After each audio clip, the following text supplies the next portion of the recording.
May the words of my mouth and the meditation of my heart be acceptable in Jehovah's sight. He is our strength and our Redeemer, and it is in His name, and just His authority that we pray, praise, proclaim, protect, and protect today's message. Amen. Hola, mi nombre es Kofi, ¿cómo está? Bonjour, je m'appelle Kofi, ça va? Ni hao, namaste, Osayani Kitoya, Ahai, Asi, Manut, Magwan, Kumsa, Kumsamida, Aloha, Cha, Onson, Akwaba, Madasa, Etese, Jambo, Bibini Kofi, the Devra Kokotana de Wewe, Privet, Boker To, Boker Ta, greetings, grand risings, salutations, Bakwatav, Shabbat, Bakwatav, Shalom, Na'ai, Kuva'ai, Khedet, Servants of Christ, Mashalom Khe. Shalom, everybody, peace. I am Pastor Kofi, Pastor Servant of Christ, where we are always changing lives from mind to the time, but being the voice of the voices and speaking the unspoken. We are thankful and grateful to have you all on. We appreciate you. Thanks for joining us once again. We give our honor and praise to the Most High. We give our praise and honor to Him for my wife, the Honorable Maya, who lives a life that is able to be honored. As always, you can check her out on TikTok, YouTube, her website, and Pinterest at Bloom and Flourish, not A-N-D, the letter N, Bloom and Flourish. She is a healer, herbalist, chemist, and biologist by degree.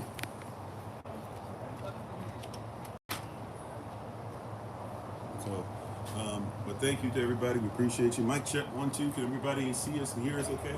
Can you hear us, see me okay? Yes, no, maybe so? On the different platforms. Can you hear us? Yes, no, maybe so? Before we go ahead and get started and jump right in. Prayerfully, everybody's been doing well. Loud and clear, awesome. Can you guys hear us over here?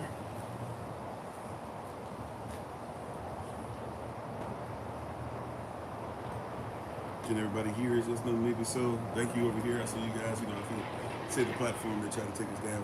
Say that I'm trying to take views away from this stuff. But prayerfully, everybody can see and hear us. Yes, no, maybe so. Well, we'll go ahead. Hopefully, you guys can hear me.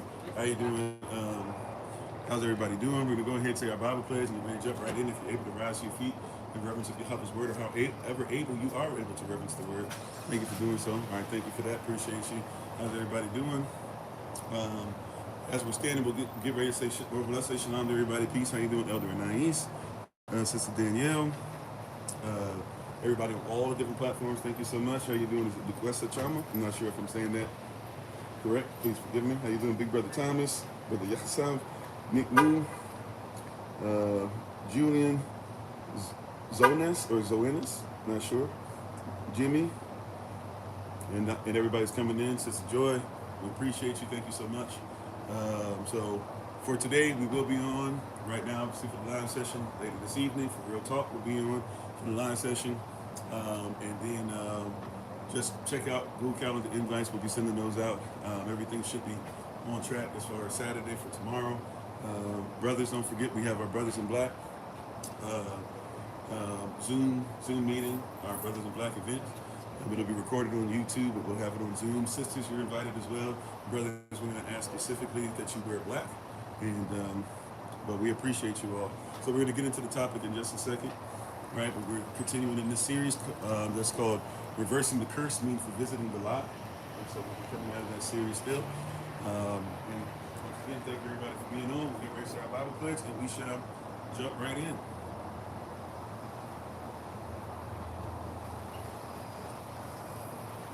All right. So once again, thank you so much for being on. Or Toda Mishkapa, depending on what dialect you speak. All right, we'll go ahead and read our Bible pledge. All right. So you can put your Bible in your hand or your device or your right hand here. Just repeat after me. Let's get started. This is my Bible. This is my sword. And this will I trust. For Yahshua is Lord. No sword of God shall ever be heard. For this is my Bible. And this is Yah's word. That's Hashem Chavach.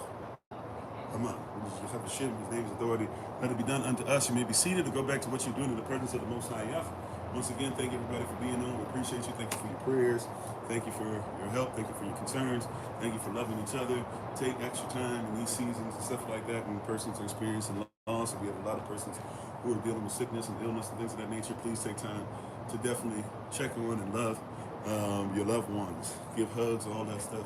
You never know when it might be the last time you have a chance to shake your hand. We're still here. Yeah, we're still here, but probably have to leave this evening.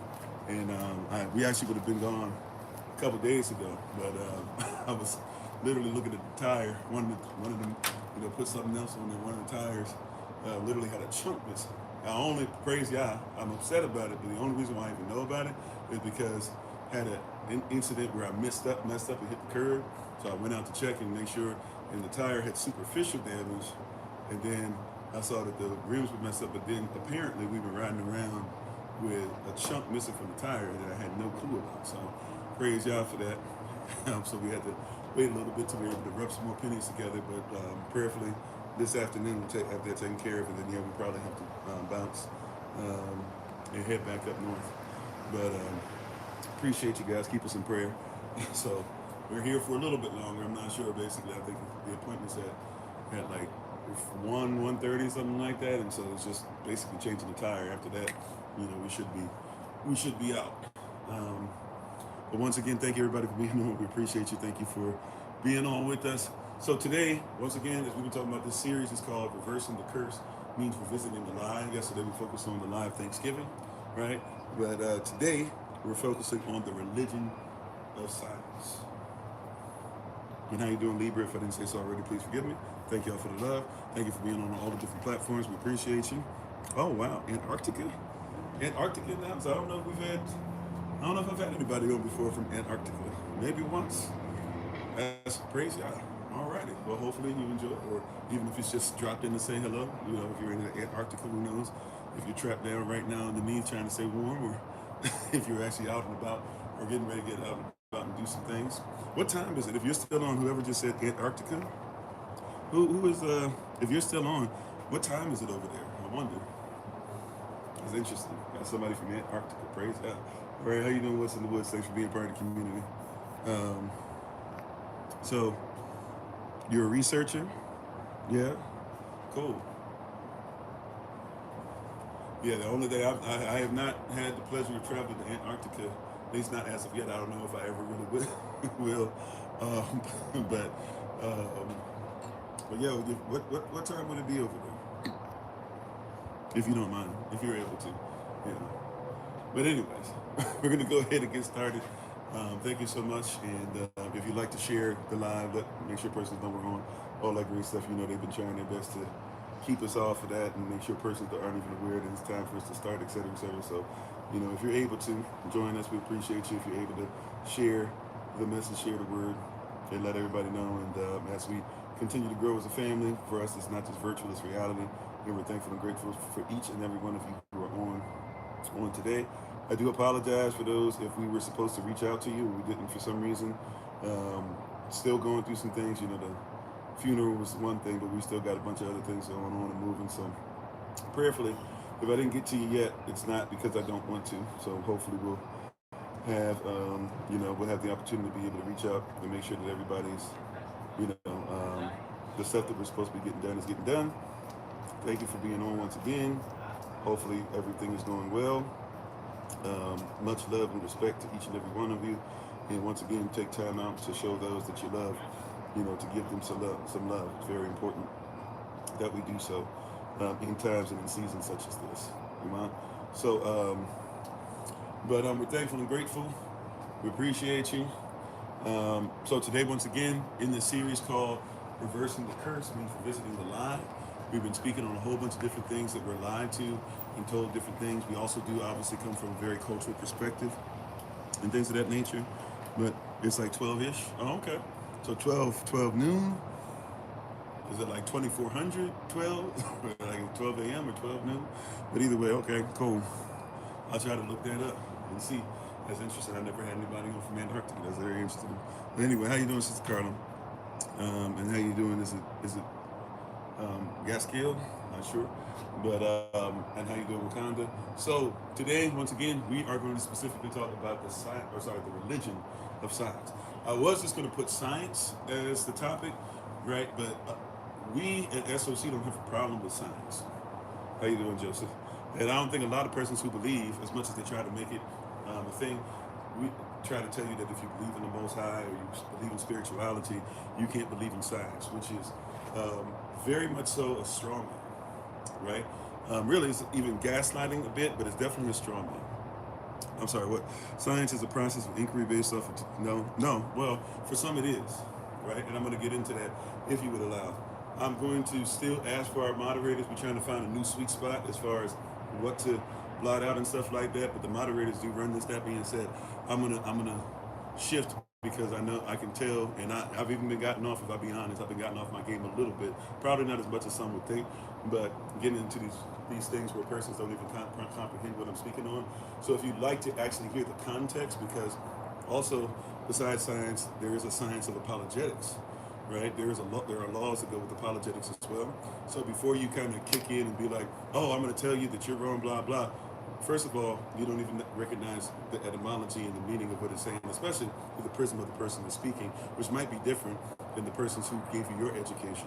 And the persons who educated you, right, have a different belief system based off, regardless of what you want to say, if it's a belief in spirituality or not, it's still a belief, it's still a faith, and there are works that still go with that. You have faith in such things as science. And by the way, I literally just said, we don't have a problem with science. What I have a problem with is lies. And what I have a problem with is persons forgetting that there's more than one cultural outlook on things that still get us the same scientific, or get us through the scientific method to get us to the conclusion. So for right now, one of the things that we're going to be honest about, and how you doing, Brother Dennis? One of the things we're going to be honest about as well, when we talk about science, right, is this. One of the things we're going to be honest about as well, when we talk about science, is this. You ready? When it comes to science, right, many persons don't even use science correctly, especially when it comes to experimentation. Hey, how you doing? That's the best you got? Is that it? That's the best you got? All righty. Well, we'll pray that you're able to use more brain cells next time to get to there, because that's not enough, right? But when it comes to science specifically, the lie that's told is that science is just basically based off of what's real. Nobody cares anything. There's no feelings involved, et cetera, and this is wrong, including in experimentation, because if we're honest, if you do an experiment on anything, if we're going to look at anything scientific, right, and try to experiment, what we're trying to do is we should start off with what's called a hypothesis, right? Even if you disagree with what I'm saying, right, then that's what your teachers teach you, right? I agree with that, right? Hypothesis. If this is the case, then this should happen, right? If this is the case, then there should be some evidence. Or if this is the case, then this will be there. And then you test it out. By the way, that still does not necessarily mean that what you find is 100% reality, right? Even if the conclusion proves what you're doing within your experiments, your controls that you set up, etc., because even those, right, can be things that may not be done properly, or at least done in a manner to where it represents things holistically. Correct? You say religion isn't measured. See, once again, so watch this. You see the word? See, so person, I'm going to get to that in a second. You're not even willing to listen long enough. You're just like, no. You're going to sound like a child. So if you'd like to continue to sound like a child that's whining, you might want to scroll, or you might want to listen, because you're just going to kind of look crazy. All right? That being said, when it comes to an experiment, there should be a hypothesis. You see how, and see, this is why we even have to know properly how to use apologetics and how to recognize how things are supposed to move. Because literally, persons will not actually go down a path of thought with you. They cannot think properly because they're so busy on buzzwords and things that they're saying, oh, this buzzword bothers me, this thing frustrates me. You're saying something that might have to cause me to come outside of my bubble of thought. When the reality is, I'm literally saying something that scientists would agree with, which is what? If you have a hypothesis, which, once again, watch this, this is how words work. It's called a hypothesis, right? What does hypo mean? If somebody is hypoallergenic versus hyperallergenic, if somebody is, right? If somebody is hypoglycemic versus hyperglycemic, what does that mean? Hypo without, or really what we would look at is what? Being underneath, right? If somebody is a hypocrite, they're actually underneath the criteria. So if we're talking about a hypothesis, it is a thesis that's really needs to be at least brought up. In the hypothesis, it says if then. Yeah. You're still not, you're okay, whatever. So the word religion, right now, there's two ways you're going to find it. If you go Google, and once again, persons that want to talk about proper etymology, words have been changed over time. Law first mentioned, you're speaking on all these things, you're just throwing a bunch of stuff out. So watch this. I'm going to ignore it because you're going to ignore me. So watch this. Hypothesis, and you're going to have a tough time because you're really not ignoring me. You really swear you blah, blah, but I'm just going to ignore you. It's going to make you, you're just going to sit and listen, or you're going to scroll, or you eventually will actually hear what I'm saying, and then let's have a conversation based off of what I'm saying versus where you think I'm headed. But when we talk about a hypothesis, you have to have an if-then. How you doing, Nacho? If-then. If something happens, then this gets there. Then you're supposed to go through laying out the experiment, make sure you have proper controls, right? Make sure that you do controls to be holistic as possible, and then get all of the data, be honest about the data, and then once we finish with being honest about the data, the conclusion basically is basically saying either or if then is true or not. What often happens, such as what you're doing right now, proving the point, is that many persons start with a conclusion. You start with, this is what I feel it should be, or this is what I think it should be, or this is what life experience says it should be.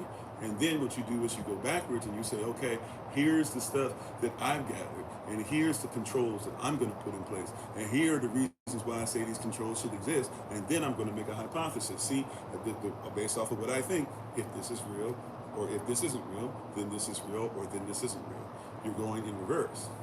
You're not even able to hear because you have reversed the process. Now, the word religion, once again, I don't have a problem with science. I have a problem with dishonesty and lack of accuracy. Okay, so persons don't hear that, right? And how you doing, Dorothy? Thanks for being on. So watch this. Watch this. The word religion, if you just Google it real quick, which is what many of you will do, you will find that the word religion really means something that is bound, right? Bound, right? You're bound to it.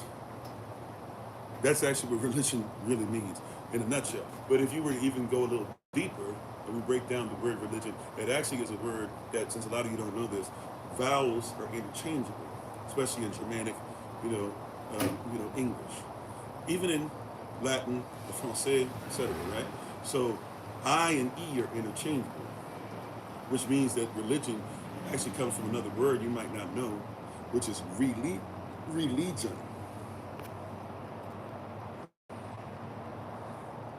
Religion is to believe. No, religion, right? Religion is to be bound. But that's, once again, you Google whatever it is, okay, cool. So even with that being said, if you say, no, wrong, see, I'm going to find the one thing, okay, cool, watch this. Religion, the noun, that means it's a person, place, a thing, not as an action, but as a thing, right? A person, place, a thing. So as a thing, a religion is what, right? That's important that we catch that. Religion is what? Yeah, Oxford Dictionary sometimes can be wrong. Sometimes Oxford Dictionary can be wrong. Oxford Dictionary is not always my standard. Like, I went to Harvard for a lot of different things, but sometimes there are things that Harvard teaches that end up being wrong. E equals MC squared. Turns out that wasn't correct. It was close, but it wasn't correct.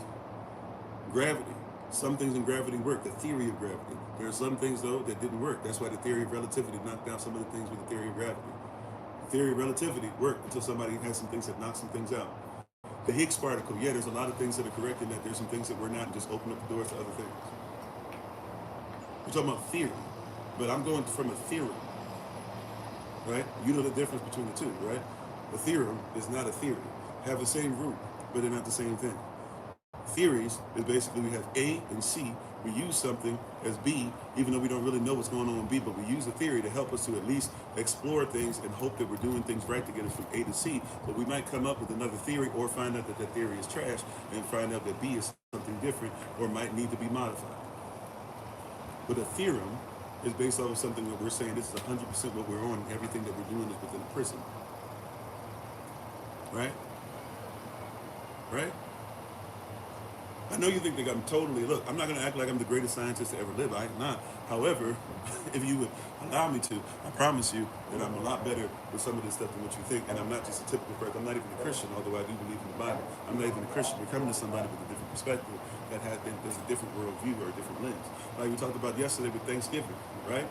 Thanksgiving, as one word. If you go back into time and actually look at the word Thanksgiving, Thanksgiving used to mean what? To fast. If somebody said to give thanks, it meant literally to give thanks. If you went to somebody, in some places still in Europe, if you were to go there and say, we're going to have a time of Thanksgiving, somebody might ask you, how long are we fasting? Right? Words words change over time, right? Because persons change them over time. And if they change them over time, then what you're thinking it is, or what you're thinking in my thought process might be something different. By the way, I use Thanksgiving as an example as well, because there was somebody, for example, somebody came in from Australia and asked the question, how does Thanksgiving work? What is it? Why? Because just because you're somewhere where everybody celebrates it, or mostly celebrates it, there might be places where they don't care about it, or they're hearing about it through a prism, and they like for you to break down the truth. So just because you have a thought process, or Oxford Dictionary has a thought process, doesn't mean it is mine. For example, look up the definition of white. Is white a color?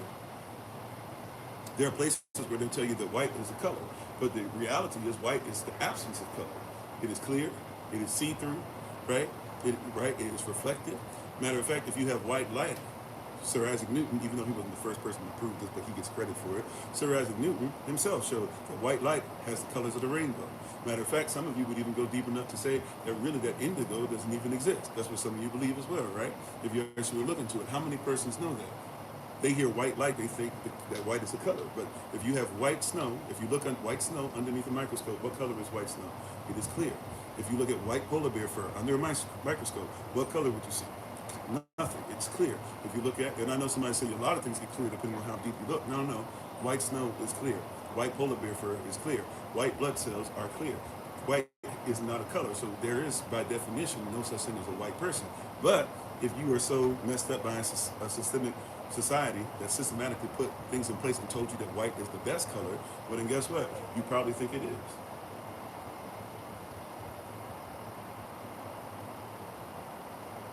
Now, white light is not even all colors combined. It is so bright, right? It can't be all colors combined because there's colors missing. But then somebody would say, oh, well, relative, right? So these things are relative. Once again, I'm coming through a prism of thought process, and you're not even realizing that just because I'm getting there a different way doesn't mean that what I'm saying is wrong. Or if you would listen long enough to hear what I'm saying, you still would be able to get something better. But instead, your whole mindset is, I'm going to try to see all the different things that it is. But like I said, I'm going to keep my promise. If you won't do me the solid of respecting at least what comes out of my mouth to the point of allowing me to speak and say, I must listen to you because from your prism, I'm a fool, and you know what? Follow somebody or look at somebody or listen to somebody who's not a fool.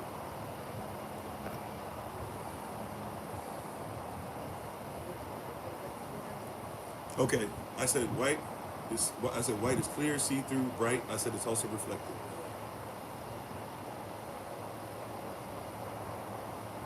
And once again, it's polar bear fur white.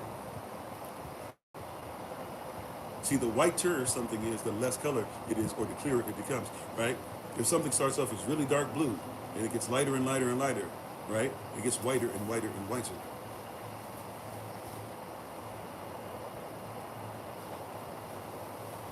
Yeah. But once again, answer that, see, persons won't be honest. Intellectual dishonesty is still dishonesty. If I have white polar bear fur and I put it under a microscope to try and see the color of it, it has no color. If I have a white blood cell that has no color, if I have, watch this, if I were to put, never mind. I think I made a point. And if you disagree with it, that's okay. Once again, that's one of the things we talk about with religion. Religion is based off of, or the science, the religion of science. See, because religion, basically, let's use the person who's arguing here, let's use your belief system. Religion, right? Let's use your belief system. Religion is what? Is basically somebody's faith in something that's not there or whatever. You're saying it has to be spiritual, but it doesn't, because there's we use terms like this. He religiously runs every day, right? She religiously drinks tea, right?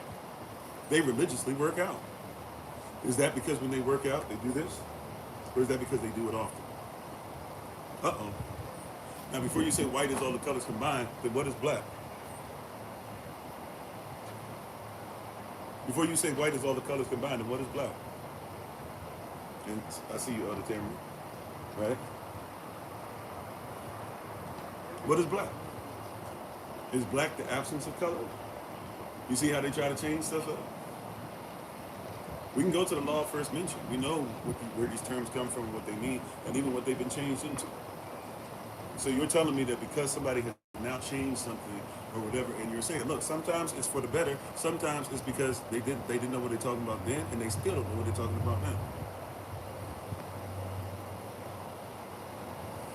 So what do I worship? Once again, who I worship is clear to anybody who's been on here, and that person will be revealed and talked about over and over and over again because that's part of my life. I live what I say, right? You can't answer or won't answer my question as far as intellectually, honestly, you are intellectually dishonest. And when somebody is hitting me with stuff, you're trying to go into so many whataboutisms, right?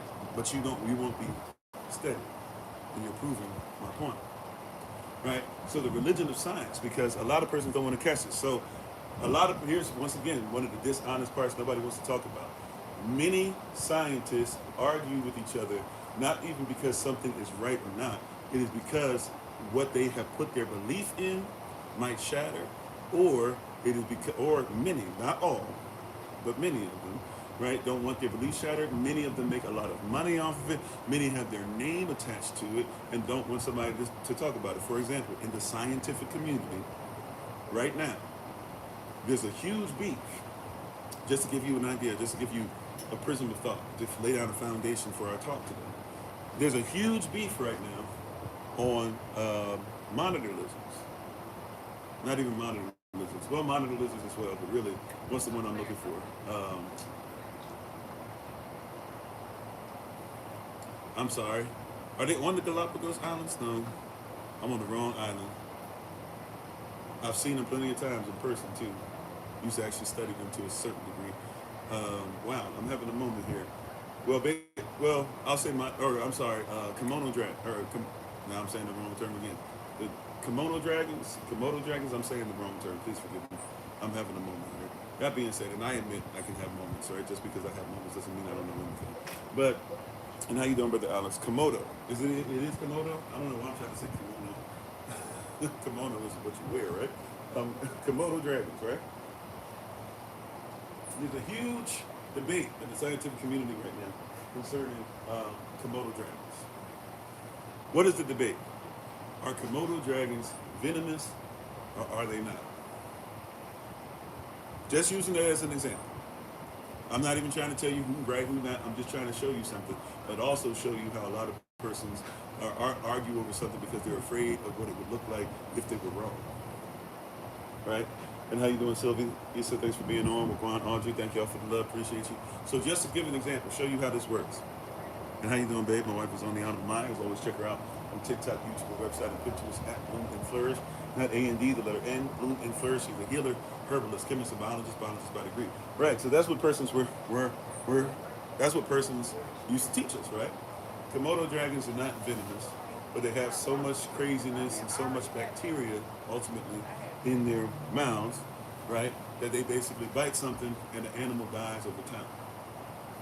Come to find out, though, further evidence has shown recently, and really when I say recently, I'm talking about the last 10 to 15 years, right? And there's a specific scientist, I don't recall his name at the top of my head right now, so-called white person, so-called, with bald head, wears glasses, I can't recall his name. But if you look it up, there's a guy who has been making waves for a long time. He is kind of a jerk, admittedly, so he admits it. So he says this might be a reason why persons don't want to hear him either. But him and his team have done research for years now. And they have seen, whether it be through CT scans, whether it be through measuring out venom itself, whether it be through going to zoos to look up things, etc., a little bit of research that has been allowed in the wild. You have to be careful because Komodo dragons, you're not really supposed to put your hands on them like that and stuff. But through different things that they have been able to put together and process, not only have they found venomous layers, not only have they found venomous openings in their mouths, right? But they found that they do have venom. But like many animals, which by the way, right, which many animals, including snakes, other animals, there is such thing as an offensive bite, a defensive bite, right? Every snake, right? I know, like here's one that might mess you up. Persons say if you get bit by a black mamba, pretty much you're gonna die, right? If you can't get somewhere to where you can get an anti-venom, 100% death rate. That's what you've been told, right? Or what I say, black mamba or king cobra. King cobra actually has a lot less potency in their venom, or I'm sorry, in their in their venom, but they put out a whole lot more venom in the bite. That being said, persons forget that snakes only have a certain amount of venom in them at a time. They can't just produce it like that. It takes time. It's valuable to them, right? So many snakes will bite you, but not necessarily put venom into you. And what they did is they studied a lot of the animals, right, that are being bitten, right, by the Komodo dragon, like the big ox type animals, things like that. And they studied and come to find out these animals are dying because of, what do you call it? I guess we just say, because of infection.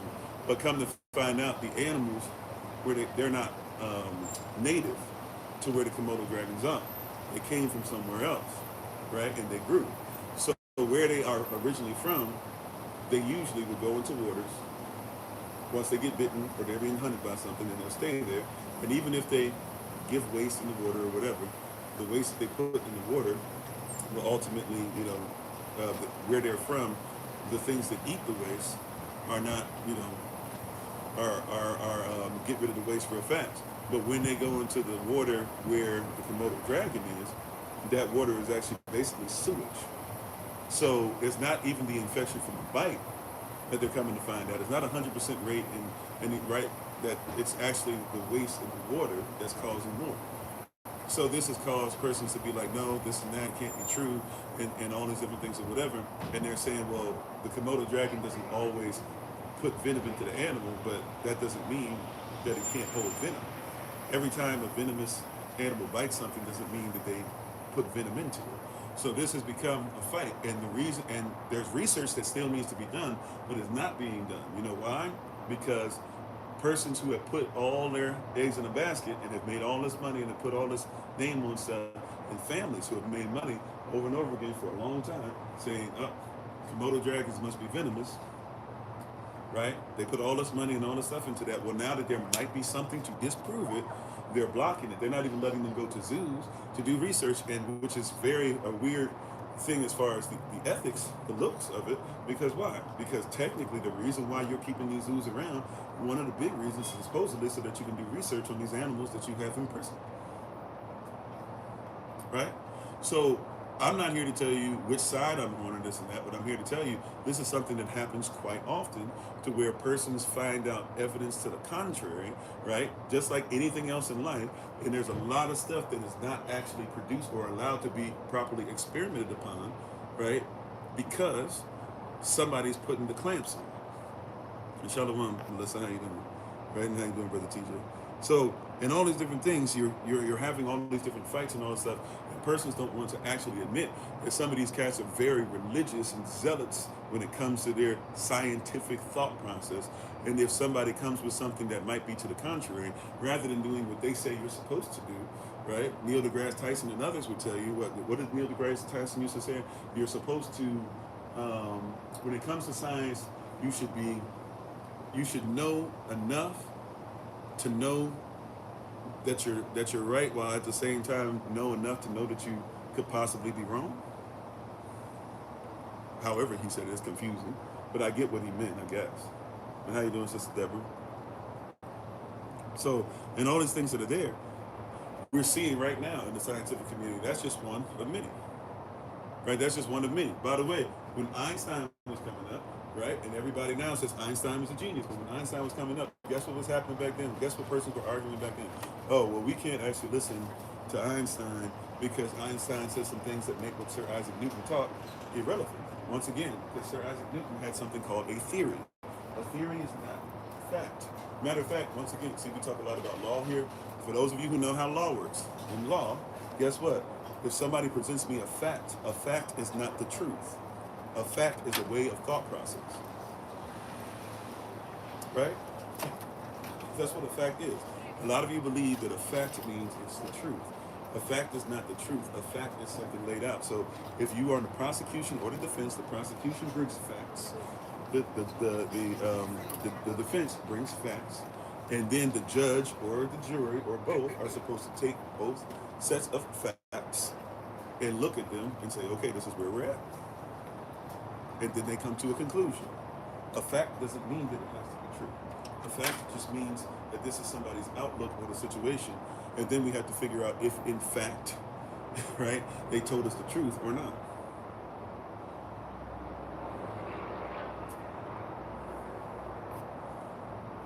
Right? So I'm not here trying to debate you. See, that's why I say, see, it's not only is it a religion of science, science is cultural. That's one thing that we talk about on here all the time, culture. Culture. Right? Somebody in another country, if they say bless your heart, it means different than if you're down south and somebody say bless your heart, right? Culture. If you're not from the culture, you might not know that mama, when she say, oh, bless his heart, she say, oh, well, let him do it. He a fool, let him do what he do. It's a cultural statement. Right? That's what I was saying earlier. A lot of persons don't even realize that white is not a color. In order for you to be alive, technically, you cannot be white. That's what I mean when I say that, because for you to be alive, you have to have melanin. Whether you want to talk about selenium or sulfur at the center of the melanin, we can have a conversation about that, but you have to have melanin, right? Which means you have to have color. I don't care if you're the so-called whitest person on the planet. By the way, right? The whitest person ever, or at least what they say scientifically, the whitest person ever and the blackest person ever, both come from Africa. Go figure. Right? Even a lot of that is colonial and social construct. You're fighting over stuff, but it's somebody's culture. The only reason why we're even having some of this debate is because of cultures that were there. Right? For example, in the Bible, for those of you who believe in the Bible, Mariam, Mary, right? Christ's mother. Her name was actually Mariam, but Mary, as we say in English, right? Mary comes to Christ, and before he's not going to turn water into wine and all that, she comes to him and tells him what he needs, and he says, you need to help out with what's going on. She knows that he can help out, and he says, woman, it is not yet my time. If you're in the United States, a lot of y'all would see woman and go, oh, he's being disrespectful. But in Hebrew, to call a woman is a term of endearment. If we say woman, right? If we say ayazar, really is what we can say. But if we say woman, we're talking about a term of endearment. We're saying it lovingly. This is cultural. Right? The only reason why you use terms like atom, right? Atom is a Greek term because the belief that the Greeks used to have was that the smallest thing that could exist was an atom. It's not because they believed in atom, it's because they believed in a word or atom, they believed that everybody was made up of small individuals called atoms. Is there some truth in that? I guess, until we find out there's something, right, when somebody takes that and now says, okay, we're going to call atoms this, then come to find out there are subatomic particles. The only reason why you even call it subatomic is because there was a belief system, a religion, a Greek way of thought, a Greek belief that went with their pantheon of deities that said, hey, we believe that everybody's made up of really small persons. We'll call them atoms. Now, something is subatomic. The only reason it's subatomic is because in the culture that you hold up, they believed something different, and come to find out what they believed was not so.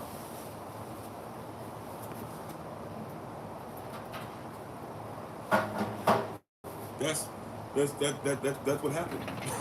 That's how you get a subatomic particle, is because you had to say, oh, okay, there's something underneath, right? Or there's something underneath an atom. The only reason you say subatomic is because of somebody's religious belief system. But you swear up and down it's because of your so-called scientific, unbiased, unspiritual, or non-spiritual mind. You see what I'm saying? Right? That's the reason why those words exist. Right? Is an atom the smallest thing that you're made out of? Of course not. But that's because the only reason you thought that was because somebody believed that and preached it. Ooh, you don't like that, right? Because you say that somebody got to be a Christian or whatever to preach. No, somebody preached that. Preach means to proclaim. They proclaimed it, and they said it was a fact. It was submitted to you. Come to find out, that fact, when we put it under a microscope, the right kind of microscope, is incorrect. It's not the truth, but it's what? theoretical. It's a theory. It got you from point A to point C, although you didn't know what point B actually was. Or even if you swore that that was point B, that theory helped you until come to find out that theory was wrong.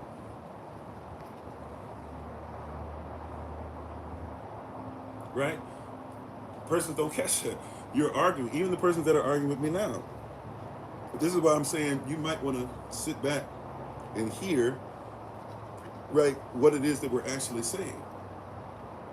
You're missing it. You're missing it. You're fighting something where you swear you know where we're headed, because in your mind, the only place we can end up is where we're supposed to. You said, what is the gospel? The gospel is a God spell. And even if you look and it's not the death, the burial, and the resurrection of Jesus Christ. That's not according to the word. If you look up the term gospel in your concordance, you will discover that it's not actually labeled gospel or God's spell, right? But if you want to actually look it up, it's going to tell you that it is your ability to get the actual truth, the word, and make sure the person see the reward for what they do. Right? That's what they actually meant, even in the Greek. Right? So the only reason you think that the gospel is the death, the burial, and the resurrection of Jesus Christ is because somebody preached that. Once again, a theory. But if we look at the word that's used, that's not even there. It's been changed so much over time that you believe. It's like when persons say, what is grace? You see? Somebody say grace. Grace is unmerited favor. No, it's not. Look up the term grace. Charis in the Greek, which is the beginning of a word called charisma. Charisma means gift. Charis means who you are. That's grace is who you are. So giving of yourself. So when Yah says my grace is sufficient, he's saying my charis, or in the Greek they're saying, which also in the Hebrew khan, he's saying who I am is enough. So if somebody gives you a gift, it is who you, right? If you give a gift, if I give you a gift, it is I'm giving myself to you. Which is why when you have a spiritual gift, it says that Yah has basically put a piece of himself in you. Right? But once again, we've been taught this stuff wrong. Once again, the series is called Reversing the Curse, means revisiting the lie. And we've been lied to so often that we just believe this stuff or whatever, and we haven't even done what the Bible says, which is to study. And the persons who are preaching and teaching this stuff aren't studying. To the point to where somebody's still on here, no shade, persons are where they are, but I'm just saying a lot of persons don't even know that Jesus means half man, half Zeus. It has to do with Zeus, because Dionysus is the son of Zeus, and Perseus is the son of Zeus, and Pegasus is the horse of Zeus, and Zeus is Zeus. So guess what Jesus is? Because they didn't have a letter J in Greek or in Hebrew. But in the Greek, which is where you're getting that from, Jesus, in the Latin, Jesu, half man, half Zeus. I just gave you the evidence. You see that? You see that? That's why I'm saying persons can't give it up, because everything that they have is based on that. And by the way, defend it to the death if you need, but just recognize that you're not defending what you think you're defending. I literally just gave you the evidence. Dionysus is the son of Zeus. Perseus is the son of Zeus. Pegasus is the horse of Zeus. Zeus means Zeus. Guess what Jesus means? Right? And also, even if I give you the evidence, if you don't speak the language or know the etymology or don't even care to learn it, then what are we doing? You said I gave literature, not scripture? Okay. Do you have a 1611? Watch this. You're just somebody who's just talking trash. And talking trash doesn't mean you know anything. But I'm gonna give you something real quick. You won't do it. But let's see. Let me not assume. Because you speak with your chest, but you don't speak with knowledge. Let's do this though. Let's assume that both of us are off on each other, and let's just assume that maybe we should treat each other with respect. You ready? Do you have a 1611 King James version? Right? Either the third or fourth version of the Bible ever written in English. Do you have a 1611 King James version? So we can go back to the origin. See, stop talking about all that stuff about modern. And do you have a 1611 King James version?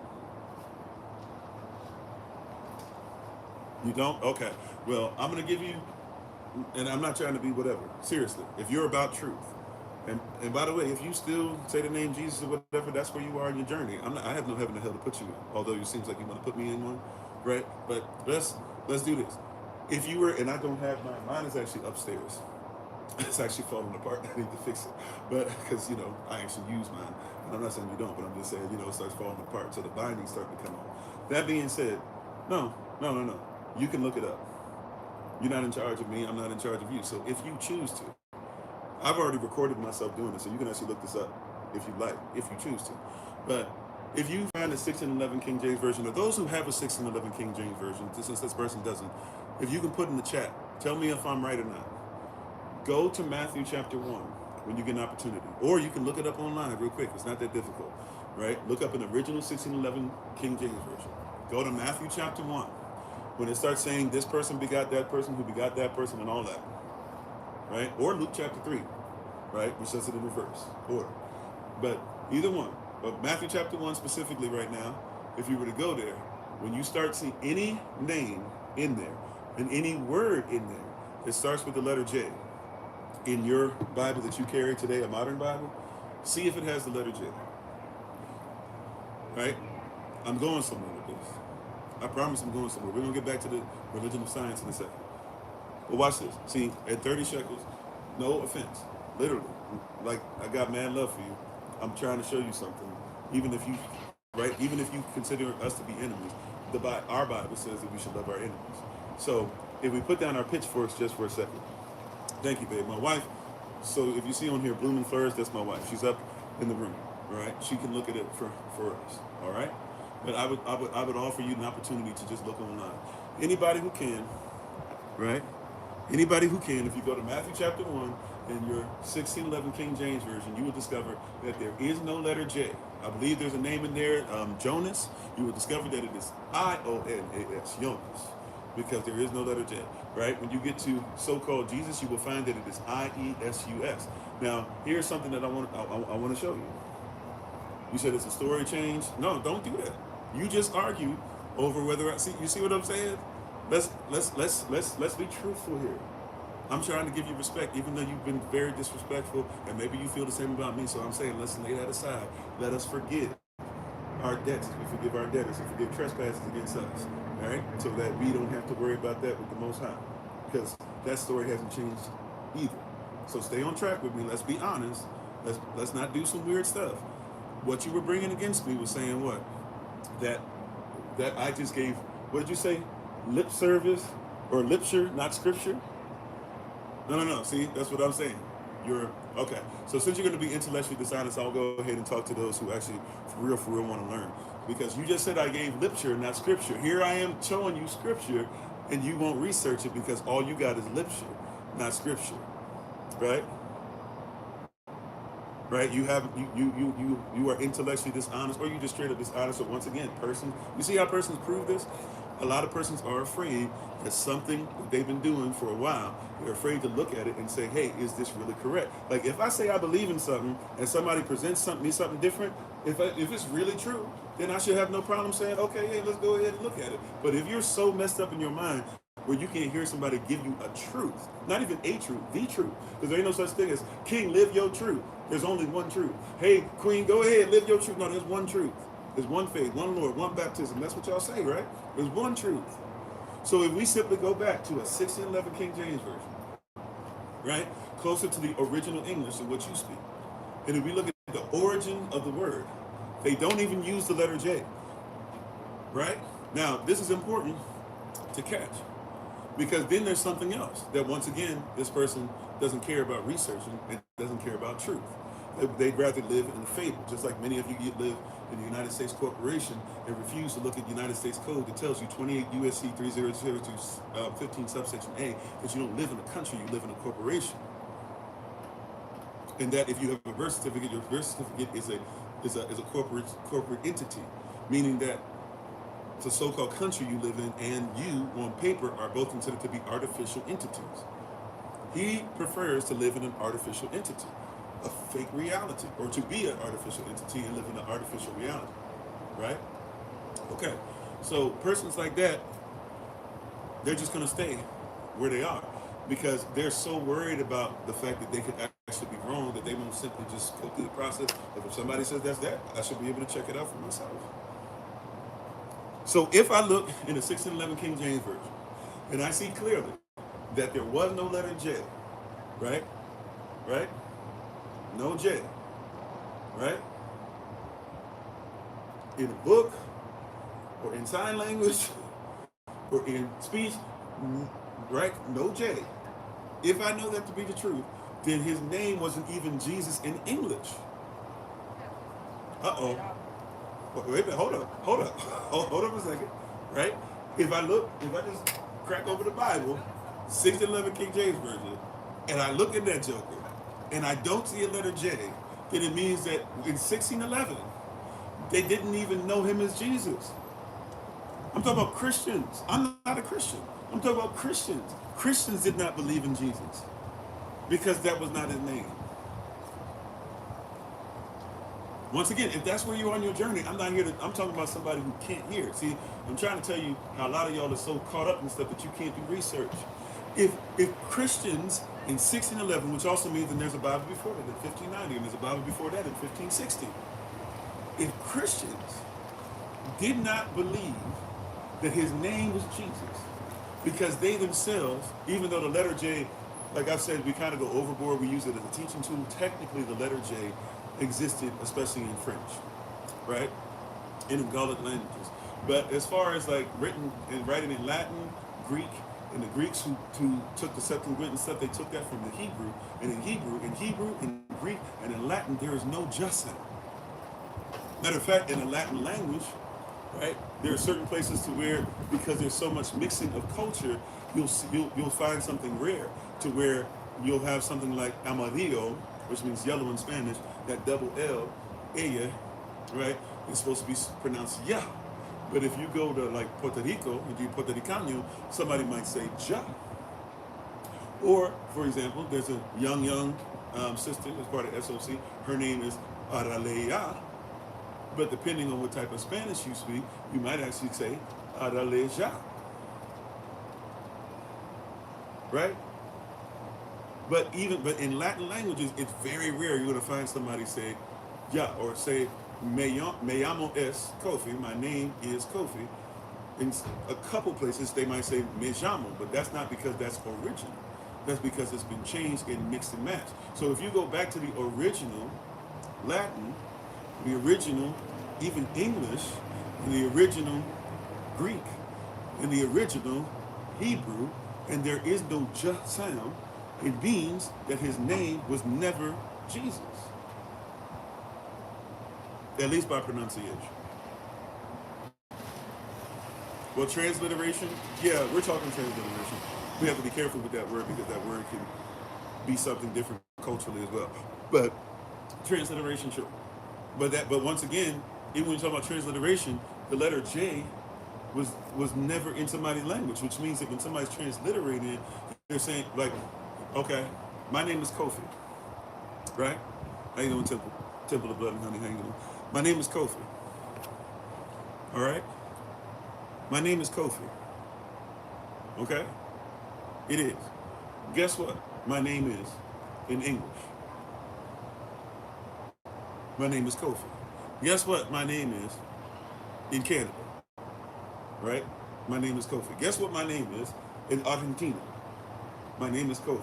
Me llamo es Kofi. Guess what my name is in Kiswahili, in Africa? Mimi ni Kofi. Right? You see what I'm saying? Guess what my name is if I were to go to Paris, France, go to France, Paris, France? Je suis Kofi. Right? You see what I'm saying? My name is my name. And person saying we're trying to do transliteration, that's not how transliteration works. Right? Somebody changed it. Transliteration changes to a certain degree, but even in transliteration, sometimes it still messes up because there's certain things that you can't transliterate, just like there's certain things you can't translate. Right? For example, if I say oct, the closest I can tell you is oct can mean and, it can mean token, it can mean new thought, it can mean going towards, it can be the beginning of a sentence because there's no punctuations in Hebrew, right? But I still am not fully translating it or properly translating it because it's close, but you got to use it within cultural reference, within the language to actually see the flow of it. Right? There are certain things that just will not translate. Somebody says, I'm the Alpha and the Omega. You have to know what those characters mean. And then you've got to ask yourself, if somebody's talking about Alpha and Omega, should those terms actually exist as far as the Most High? But that's talking about an alphabet. Before the alphabet, there was an Aleph Ba'ai or an Aleph Bet. The Aleph Bet tells you that it's Aleph Tav.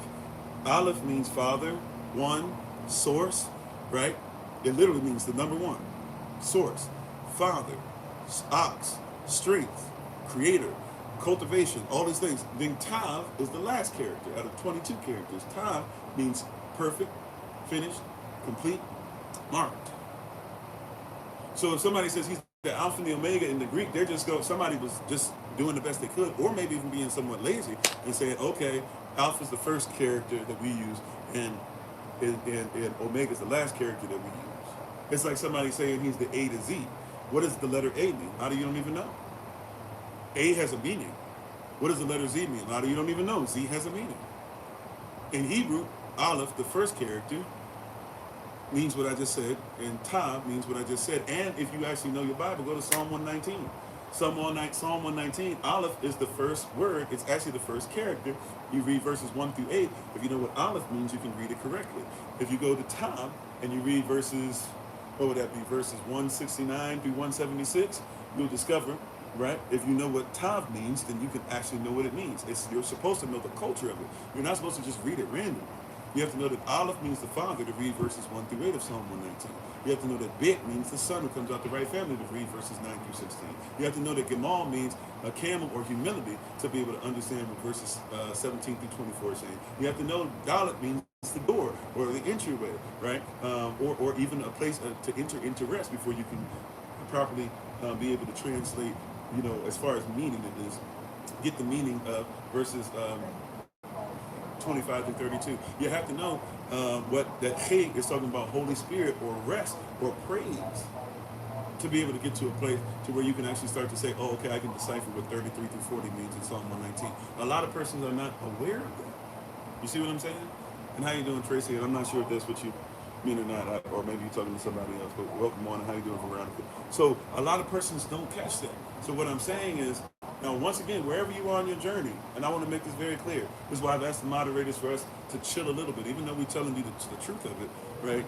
We're you know, moderators still do what you do, and I still trust you guys still running. But I understand, look, persons are on their own way of journey. If somebody told you something false or gave you something that's not true or incorrect, right, you can still be involved with your relationship is. So, for example, if you still use the term Jesus, right, the name Jesus, right, that might just be where you are, especially if somebody told you that. For example, my son, right? I have children. For those of you who have children, you'll verify this. Right, in your own personal walk, my son did not know me as Kofi when he was young. Right? Matter of fact, he still calls me dad or father, but he didn't know who I really was. He knew my voice.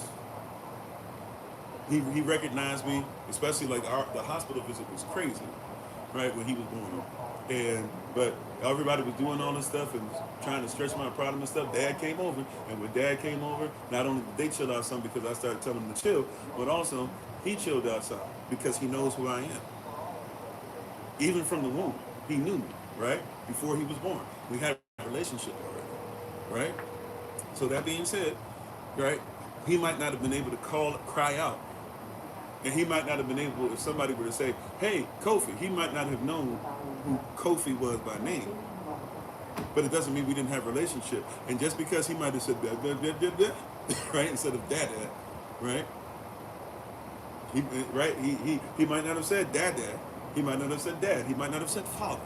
But because he's mine and I'm his, we had a relationship to where even if that's all he knew, right, we honored each other where we were. So I'm not here to treat anybody crazy because they are using a term that you were taught. How crazy is that? That we wouldn't give you an opportunity to grow and to learn and to become better and stuff like that. Yeah, he knows my voice, right? Praise God, that's a great, I like that, right? Right, he knows my voice. But you see what I'm saying? And thank y'all for the love. So I'm not here to belittle anybody, but I'm trying to say, especially for this person that was going off, I almost said something crazy, but was running off something at the mouth. right? I was, how you doing, Yehuda? For the when persons don't catch that, persons literally gonna do a little bit of research. Here's another level of research for those who actually care about this and actually want to grow and are not just out here espousing whatever they call fact. You ready? Yechashvai, or depending on dialect you're using, Yeshua, Yehusha, Yechavashai, etc. Yechashvai, our Messiah, he has the same name as the person you call Joshua. Did you know that? Did you know that? He literally has the same name. So, question, if he has the same name as Joshua, and a lot of you like transliteration-wise, you like the name Yeshua. Okay, so we use Yeshua. If he has the same name that Yeshua had, because that's what Yeshua is. Yeshua, Joshua. Remember, no letter J. Yeshua, Joshua. In Hebrew, they don't have an ah sound, especially in the original Hebrew. There is no ah. There is no, well, it wouldn't be an eh sound. Excuse me. They don't have an eh sound. They have an ah sound. Right? There is no, if you want to, there's no vowels really in Hebrew. But if you want to go to the original Hebrew and talk about vowel sounds, there's only 3 vowel sounds. There's ah, there's eh, and there's I. One character makes an I sound, right? 2 characters make an S sound. Every other character makes an I sound. Because literally the Father is in his word. And the word Father, or the character for Father, is Aleph, the first character. The word for Father is Abba, which is actually Father, Son, Father. And actually really it's Father, Son who comes out the right family, Father. Meaning that the Father, right, on both sides, protects the family that his son will come out of. That's actually by character, by culture. You see what I'm saying? You see? He said that's why it's easy to see Yeshua was not his name. Yeshua was not whose name? If you're using that dialect, right? If you're using that dialect, once again, key, the Messiah has the same name as Joshua. That's the same name. If you just do some research by character, right? So if you're somebody who speaks English and you say Joshua, right? And Christ has the same name, question, why is his name not Joshua the Christ? Okay, wrong again? Cool. Okay, well, instead of just telling me why I'm wrong, questions, character-wise, what is Joshua's name? Or, let's not even do character-wise, that's a little difficult for some, because we want everybody in the chat to kind of at least see where you're coming from. How about this? Phonetically, what is Joshua's name?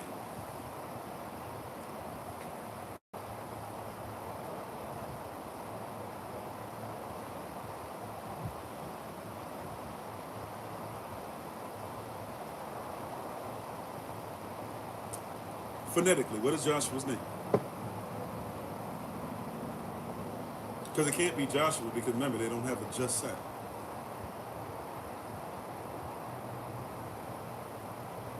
And remember, technically, a lot of y'all don't like this, but they really don't have a ooh sound either, but we'll leave that alone for today. Yeah, you don't have an answer. Right? You don't have an answer because you don't know. You just speaking stuff. This is the crazy thing about y'all, man. I love y'all. See, look, man, I even love this energy. Maybe I need this energy right now because of you. We just going through a lot as a family right now. So, I persons don't realize, like, the Bible says that when persons come against us, because we literally do what the prophets did, we're supposed to rejoice and be exceeding glad. So I'm just telling y'all giving me, this stuff, I won't say the bad stuff gives me life, but when I know that I'm doing righteousness and cats come at me because I'm doing what's righteous, oh yeah, I'm all about that. You said the Hebrew names of Jesus, brothers are, okay, Joshua's name. Joshua's name. You see what I'm saying? Cats are trying to take this all over. And I allowed it the last couple of days, and to be honest, I've been out of sorts a little bit, right? I've been out of sorts a little bit. I've been this close to going off, and I'm getting better every day. When you lose a loved one and you're going through a lot of stressful stuff that my family's been going through, right? When trolls come on, it'd be a little different. That being said, even in that, y'all didn't really get me all the way that y'all thought y'all was, off track, and y'all definitely not going to do so today. What is the phonetic sounds of Joshua's original name? Right? You can't do it. You're giving me all the other stuff. No. Help me out. I'm not trying to come at anybody. I'm trying to say, help me out. Right? Okay. So if Joshua's name, I'm just going to use the dialect that a lot of persons are used to. If Joshua's name, or even if you're not used to it, you know this dialect, right? So if Joshua's name is Yeshua, and Christ has the same name, Mashiach has the same name, why is he known as Jesus instead of Joshua? Is it quite possible somebody changed it? That's not transliteration, because if you're trying to use a transliteration argument, you transliterate Joshua as Joshua. But then Joshua the Christ has the same transliteration, but you don't call him Joshua the Christ. That's why he's known as the Christ in English, because Christ just means anointed. You can anoint whatever. He's known as the anointed, right? Or the anointed one, right? And you call him so-called Jesus the Christ. But that's not his Hebrew name. Even through transliteration, it's still not his name, which means somebody's lying. And if somebody's just wrong. And if we can simply present that to you and show you that that's incorrect, and you're going against it, you're anti-Christ, on the opposite side of Christ, against him, right? That's anti-Christ sentiment. If his name is the same as Joshua's, and you don't call Christ Joshua, then you don't even believe in the transliteration.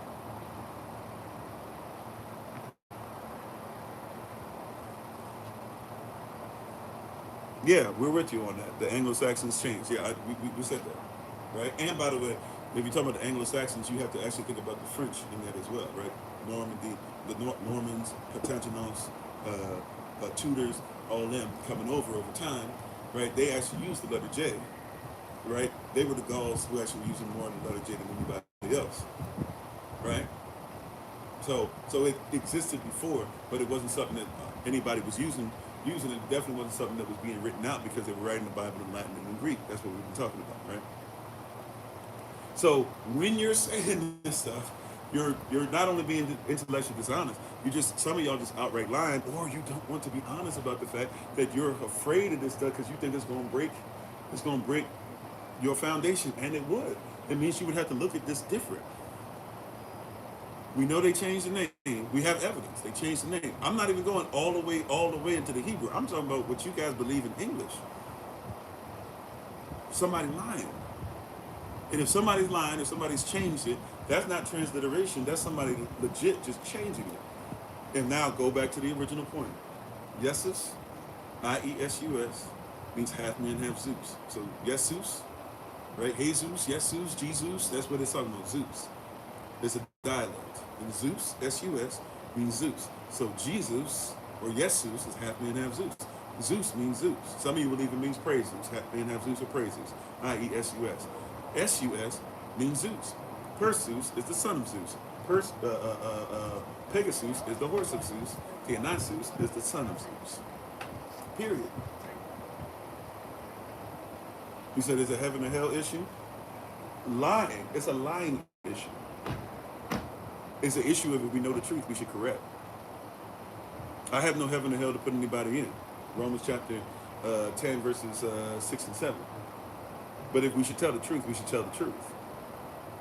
If we should obey the Most High, we should obey the Most High. You see what I'm saying? Is it a truth? I'm not here to tell you whether somebody's going to heaven or hell. You don't have to use a straw man. I'm talking about specifically for the person who's sitting up here who said, what was it saying? Once again, I'm giving literature but not scripture. I'm telling you, a lot of y'all have never read the scripture because you've never actually read the truth. You've never actually seen it. So that's what I'm talking about. Is it a heaven or hell issue to make sure that I continue on my journey to lose these pounds? No, it's not a heaven or hell issue per se, but maybe I should stop being gluttonous. I mean, I'm not really gluttonous now, but I'm saying maybe I should stop. The gluttony got me here, and then eating the wrong thing and not knowing what to eat, and then once knowing, not being obedient to it. Does that mean that I'm going to heaven or hell? If I end up passing away and I'm overweight? No, but I should probably get a handle on it. Straw man. Straw man. That's not the argument. And if you continue to go that way, now we gaslight. Yeah, I was a little lighter. I've been going through some stuff or whatever, especially, I'm being honest, I definitely this last little bit, I've been stressed and I've been doing some comfort stuff. Some comfort food. Right? But anyway, no excuse, right? And I should be better. Does it mean I'm going to hell? No. Does it mean I'm going to heaven? No. Does it mean that I shouldn't eat correctly? No. I should. Strong. So, like I said, this stuff is religion for folk, right? And even I'm using it more so in the term that you guys use it, because you guys use religion as just a random thing or whatever. You guys don't want to be honest about the term religion doesn't even have to be spiritual, because once again, you could work out every day religiously. You could eat the same things religiously. And you don't. And when you eat the same things religiously, some of you do it because of spiritual belief. Some of you do it just because you want to go and work out and gain some muscle. Some of you do it just because you happen to like something. George Washington lost all his teeth by the age 30 because he religiously ate candy. Right? Doesn't mean that he ate candy because he believed in the Most High or he was a Christian. Matter of fact, he wasn't a Christian. He was a 33rd degree Mason. How you doing, Sister Casey?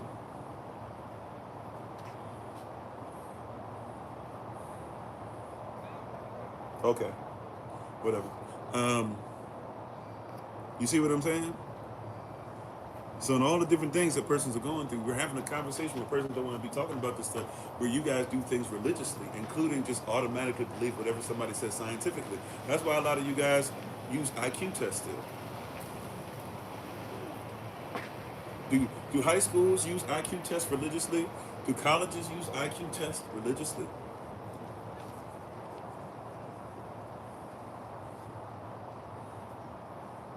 Question. Question. They don't? Where are IQ tests used then? You don't think colleges use IQ tests?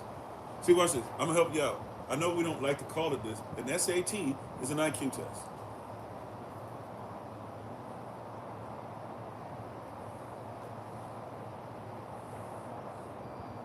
We just don't call it that. That's what it is. Now, what is an IQ test? Where does it even come from? See, this is supposed to be scientific. A lot of y'all don't know. IQ test is supposed to be scientific. Now, so-called EQ test is supposed to be scientific. But question, an IQ test, is the science of the IQ test, where did it originate? Where do IQ tests come from? And how you doing, Margot? Excuse me.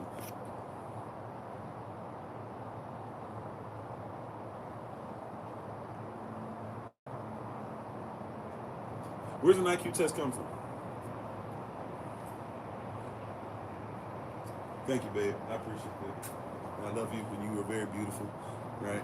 This marriage is our greatest work, and we're going to see it through to the end. Love you, right? Where does the IQ test originate from? Do you know?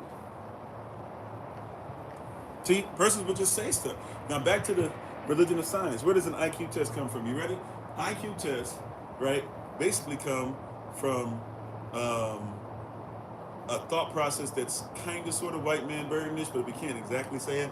Where you get it really even comes before this, but let's just say, because person will argue if I go back deep. So let's just go to where everybody has to agree, right? In France, I believe it's in the 1800s. I could be off on this. Right, and how you doing, Miss Caddy? Thank y'all for the love, right? When did you come from Liberia? It's interesting. I used to actually play a long time ago at a Liberian church, and one of the persons that taught me was a Liberian professor, and he ended up going back to Liberia. He actually was the religious, the religious. He was basically the pastor, the president in Liberia. And they used to argue over what part I came from because of the shape of my head. It was interesting, right? So it's interesting that you would say that. I guess you would think that, maybe you would think that that's. I don't know if you would think that's something that would make me feel bad. I don't find it bad to be compared to my people. That being said, though, you ready? The IQ test comes from France. I believe it's the 1800s, maybe 1700s, but I'm pretty sure it's the 1800s, late 1800s, if I'm not mistaken. And in France, if you're not aware, right? In France, just like everywhere else, but in France, if you're in Paris, they believe that they're better than everybody else, right? Just like there's many places in the United States, y'all be thinking it's better to be in New York, or it's better to be in Miami, or it's better to be in, you're better if you're from LA, you're better, that's plantation talk, right? But so-called white persons do that to each other too. right? That's where they got it from. And in France, you know, if you're in like Paris, you consider to be like upscale. But if you're like in the country, they think of you as like what we think of when we use terms like country bumpkin, right? And how you doing? Thank you for being on Know Thyself. Thank you for being part of the community. So they started coming up with tests, and the tests were designed specifically to ensure that certain positions would never be filled from persons who were outside of Paris, or if they were, the person would have to basically act like where they come from is trash and only write answers or only speak in a manner that was reflective of somebody from Paris or from Paris. That's what they did. There was a so-called white person who was over in the northeast of the United States of America. He hears about this. He goes over to France. He says, oh, this is what we're looking for, because they're trying to do the same thing, but not just, you know, so-called country bumpkin against city folk. They're trying to separate from Italians, from Jews, from Native Americans and blacks, even though they just put Native Americans and blacks in the same place.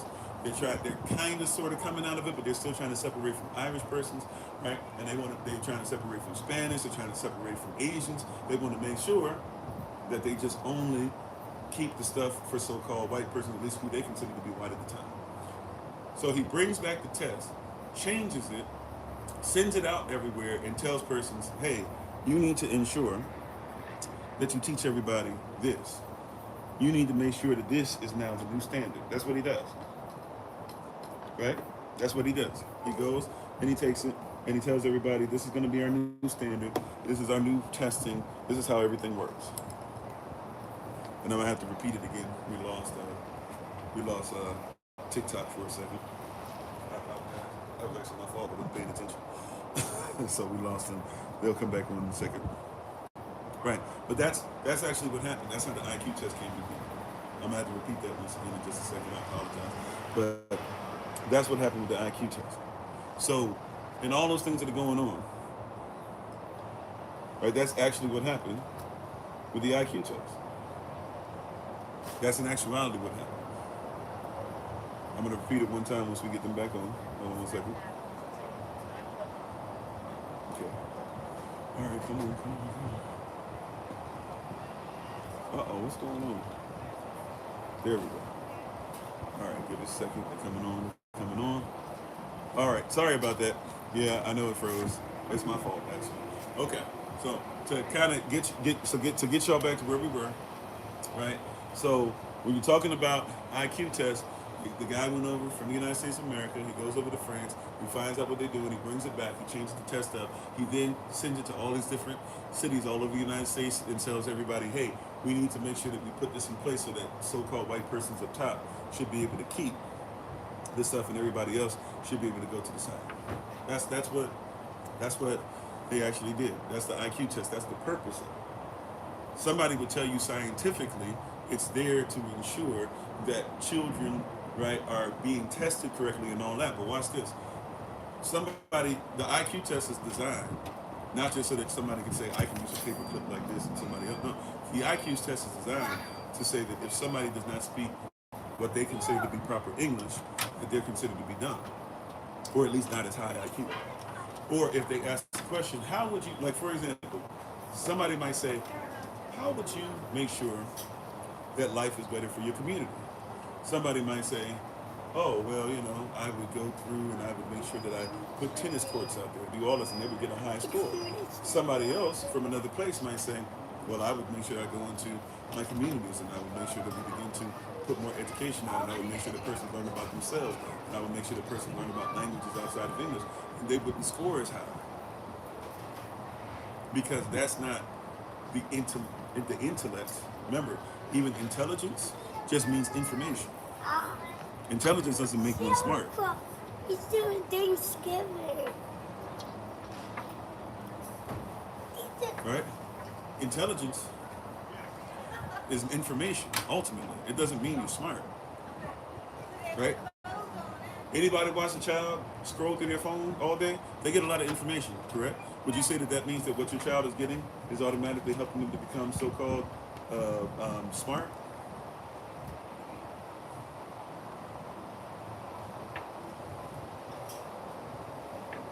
right? You hear what I'm saying? How you doing, Empress? You get what I'm saying? You can get a lot of information. Matter of fact, so much information is out there now that we don't even, a lot of y'all have a problem even being able to find truth. Because now there is no way of even, persons don't even know how to research the so-called researchers, right? Or the so-called try the spirit by the spirit, or test of the spirit to see if it is of the Most High.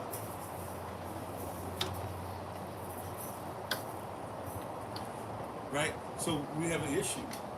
But that's supposed to be scientific.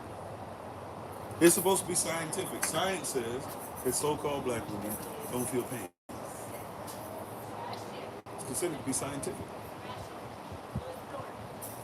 I'm speaking about what I believe in now. My belief don't have to be rolled down to, somebody's box. I'm in the kingdom, and the kingdom's expanding. Right? Right? You know? You hear what I'm saying? Like, person talking about science, and nobody will talk about this stuff. Science has been used over and over again. I'm not saying science is not real. Matter of fact, persons who tell you stuff that's trash, we should call that out too. In so-called creationist belief system and stuff, the person tell you dinosaurs didn't exist, even though the Bible talks about dinosaurs. That's trash, right? You should learn how to research that as well. Even in the spiritual, or some of you would call it esoteric, et cetera, right? We should learn how to make sure that we call that stuff out too. That's not righteous either. We just let a lie go because somebody believes, or supposedly believes what we believe.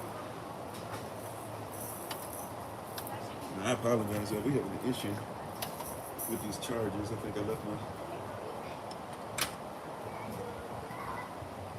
Oh, you know what? Hold up. How did we do this yesterday? Give me a second. Give me a second, y'all. I'm trying to make sure I don't lose you guys. That's part of the reason why you guys went away. We're having issues with these chargers. Some of the chargers I left upstairs again. I think we had it set up like this. Hold on. I think I had it set up like this yesterday. Let me see. We'll see if that works in a second. Of course it's not. Hold on 1 second. I'm trying to make sure we don't lose y'all again.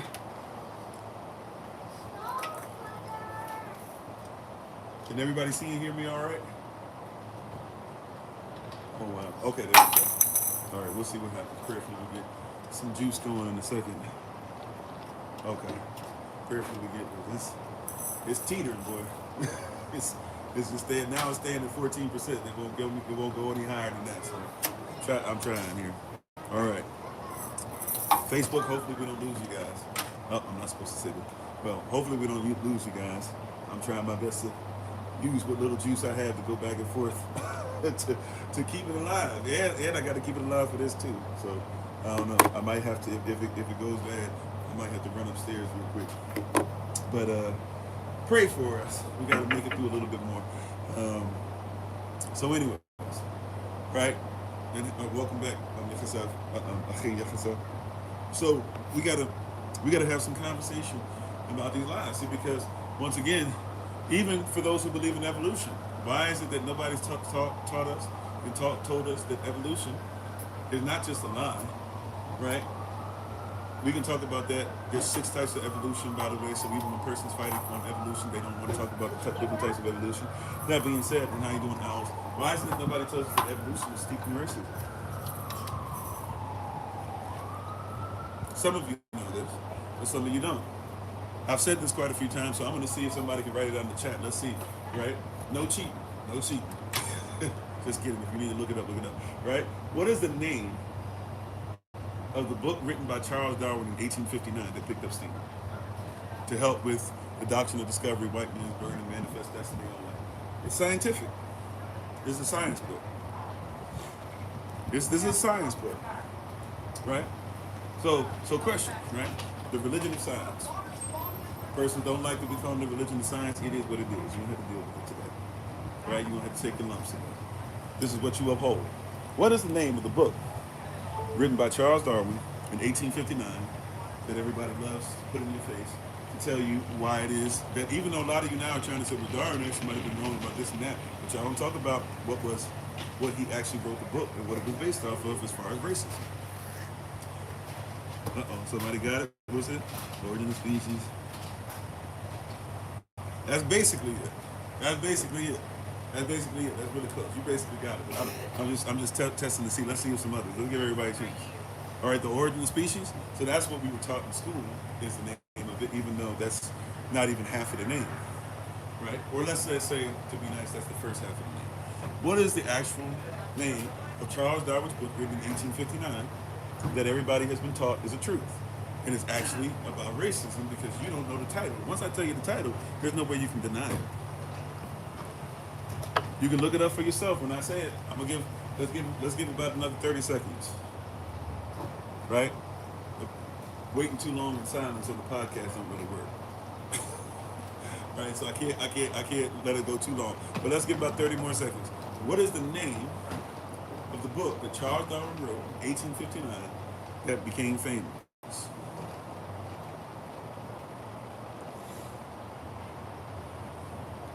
That evolution is based off of. Theory of evolution. Actually, there's a longer title that I would say that's part of it, but that's not officially it. 15 more seconds. If you're in the podcast, write it down for yourself. When you listen to this later, see how close you got. 10 more seconds.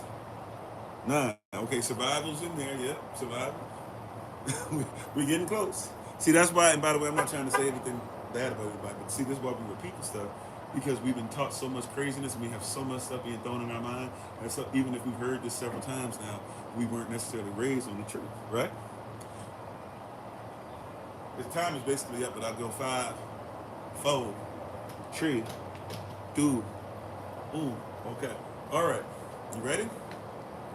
The title of Charles Darwin's book that he became famous for in 1859 is actually entitled the Origin of Species. The Origin of Species by means of natural selection, or the preservation of favored races in the struggle for life. This is the actual title. Okay, thank you. Wait, my wife got it, right? That's it. That's the actual title of the book. I'm going to say it again. I'm going to say it 2 more times, because if you catch the title, then this is clearly a book about racism. Once again, the name of the book again is The Origin of Species by Means of Natural Selection, or the Preservation of Favored Races in the Struggle for Life. Yes, I said favored races. You catch that? Okay, we'll say it one more again, and then we'll explain it a little bit. But see, this is the religion of science that nobody want to talk about it. So once again, what is the name of Charles Darwin's book written in 1859? It is written as the title is The Origin of Species by Means of Natural Selection, or the Preservation of Favored Races in the Struggle for Life. I see you, Brother Dwayne. And how you doing, Eden Adela? Hopefully I'm saying that correctly. Thanks for being a part of the community. So, when we get this title correct, what is his book about? Now, I can give you some things, and we talked about this, and if you've been on Patreon long enough, if you scroll back, maybe, I don't know, this might be a couple years ago, a few years ago now, you'll probably be able to run into when we showed some of this stuff out in pages, because a lot of persons have not read the book. You've been told things through the prism of somebody teaching science in school. And in school, they're trying to make sure that they deny any racism or white supremacy is affecting what you're being taught. But if you believe in Charles Darwin's book, right, or you've read it, then you must recognize that Charles Darwin's book was literally written to ensure that there was an understanding. Once again, what is the full title? The Origin of Species by Means of Natural Selection, or or the Preservation of Favored Races in the Struggle for Life. That's the title of his book. Now, if you look at the bottom of the cover, right, you'll discover as well that it says this was backed up by royalty. So he got money. The right persons who were royalty flooded this, right? European royalty made sure that this was put up. It was also something that geological communities made sure that they foot the bill on this. So it means that scientists who said they were geologists, were ready to back up this thought process. And then on top of that, how you doing, Sister Snap? And then on top of that, here we go. You ready? Here's the next level. On top of that, then they come behind it and they say this is Linnaean. Now, if you don't know Linnaean, is because you don't know who Carl Linnaeus is. And it's extremely important and vital that you recognize who Carl Linnaeus is.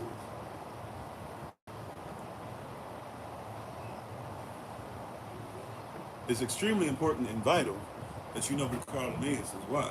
Because Carl Linnaeus is the generation basically before Charles Darwin, who informs Charles Darwin's generation. Carl Linnaeus is one that comes from a generation where the belief is being created that races there's four human races. I know a lot of you think that the human race is the only race. The only reason why you believe that is because you think that race was something everybody always used for humans, right? But the word race is actually interchangeable with the word species. That's right, and it was mandatory. It still is mandatory reading and mandatory teaching in school. If you're going to get a degree in biology, you better learn Charles Darwin. If you're going to get a degree in chemistry, you better make sure that you know Charles Darwin. Every person who has a master's and a philosophical doctorate, right, a PhD, you better make sure that some part of your thesis is going to explain Darwinistic tendencies to ensure that somebody is getting what they need and that you are being given a degree correctly, right? That being said, his book, once again, is called The Origin of Species by Means of Natural Selection, or semicolon, in other words, semicolon, the preservation of favored races in the struggle for life. Why is it that you've never been given the entire title? That's right, and you better pass the test coming up in school. If they say, what did birds evolve? Watch this. If they say human beings have gills, even though now that's been debunked, but if they tell you for generations, human beings have gills because somebody went in there and drew it in knowing it was alive. If they tell you that horses evolved from other horses by simply laying up the bones and saying that the smallest horse evolved to the next biggest, to the next biggest, to the next biggest, you better put that on your test. It's just like when they say, you better say George Washington is the first president of the United States, and he actually wasn't. He's quoted as saying that he had two presidents before him that were his favorite president. How is he quoted before he's president saying he had two favorite presidents, and yet you think he's the first? It's because your knowledge only starts at, even if you even know these dates, at 1787, 1789, and possibly 1793. Right? Right? There was remember when he's fighting the British, George Washington is literally complaining about the president and how the president and Continental Congress won't get him the stuff that he needs, and his men are literally eating their boots because boots are made out of cow, right?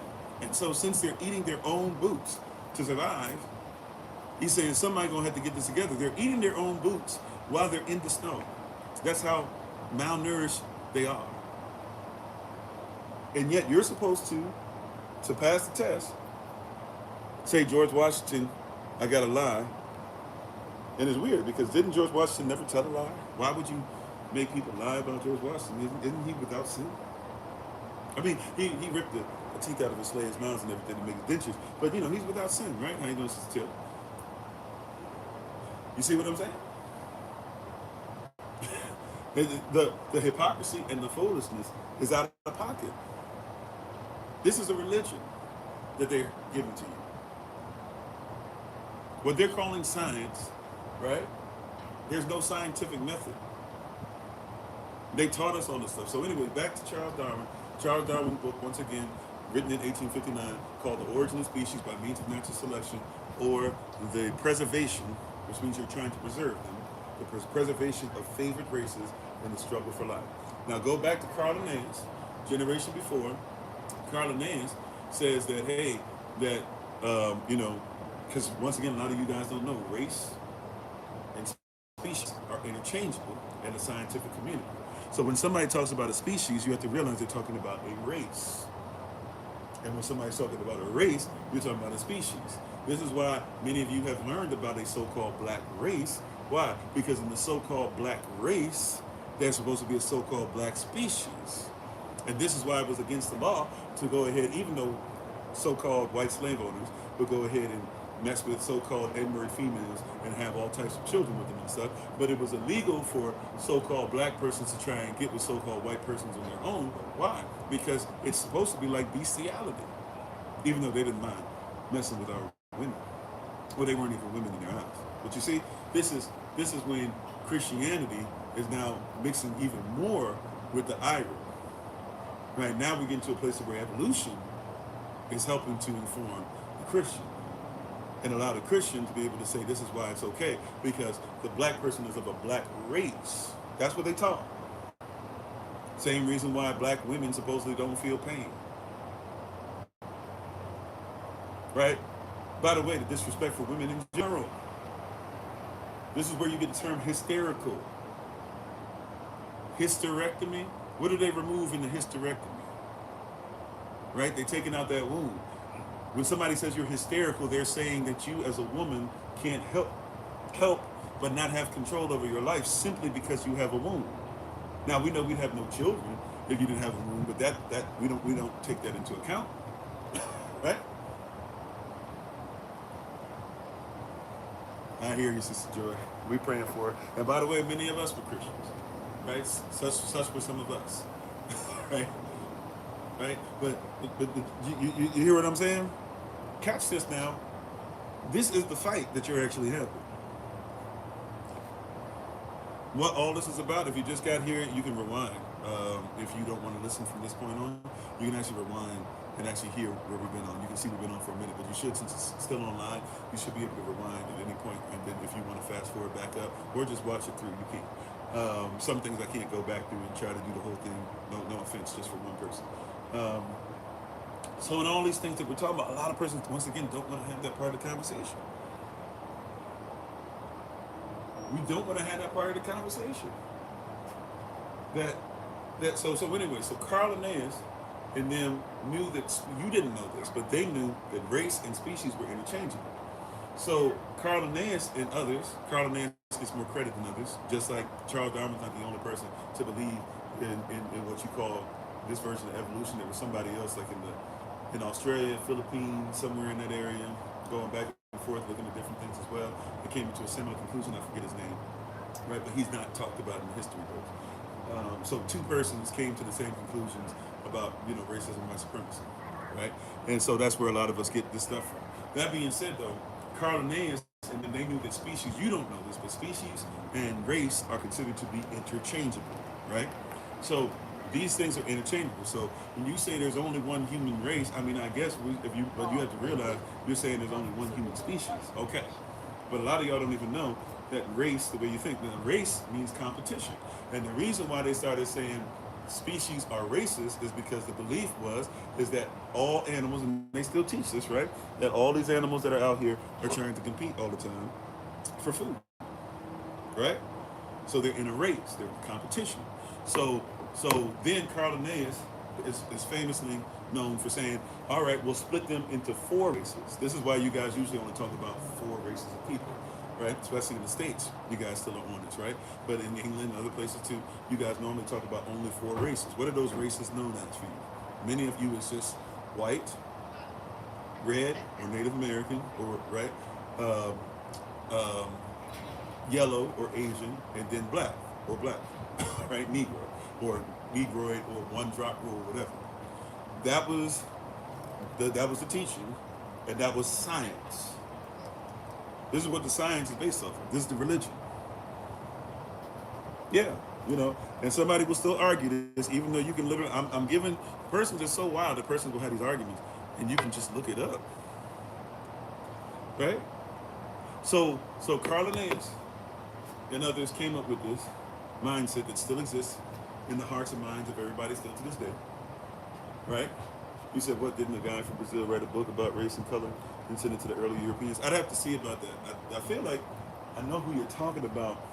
I'm not sure if it's in the same vein. I mean, there's many persons who talked about race, but Brazil, you had the Blancamenta, right? You have the whitening, basically the whitening of Brazil, just like you have mejora la raza, right? Basically like bettering your race, which just means, getting whiter. You had a lot of that, where persons were actually even invited over to places in South America, in Central America specifically, just to have families with so-called black persons, and therefore they would make them lighter and lighter and lighter. So yeah, there's more than likely quite a bit of literature that goes back from Brazil, which was basically Portuguese, right? So Portugal, going back to Portugal being right behind the Dutch in the 1300s to start enslaving persons specifically based on the color of their skin. Portugal even specifically because they were Negro, right? So, so there's probably something there.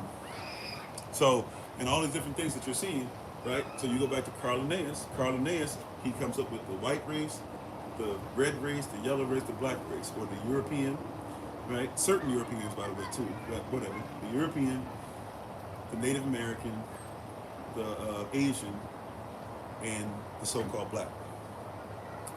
Then Charles Darwin takes this. If you read his book, you'll get to a page to where he takes this and expands it and makes it even more. I believe I don't remember for sure. It's like 12 to 16, somewhere in there. Some kind of math he was doing, but whatever. So there's way more now after Charles Darwin's book. But these are supposed to be different races, different species that evolved from different animals. So the so-called white race was better because the animals that they evolved from were better. And the so-called black race was worse because the animals they so-called evolved from were worse.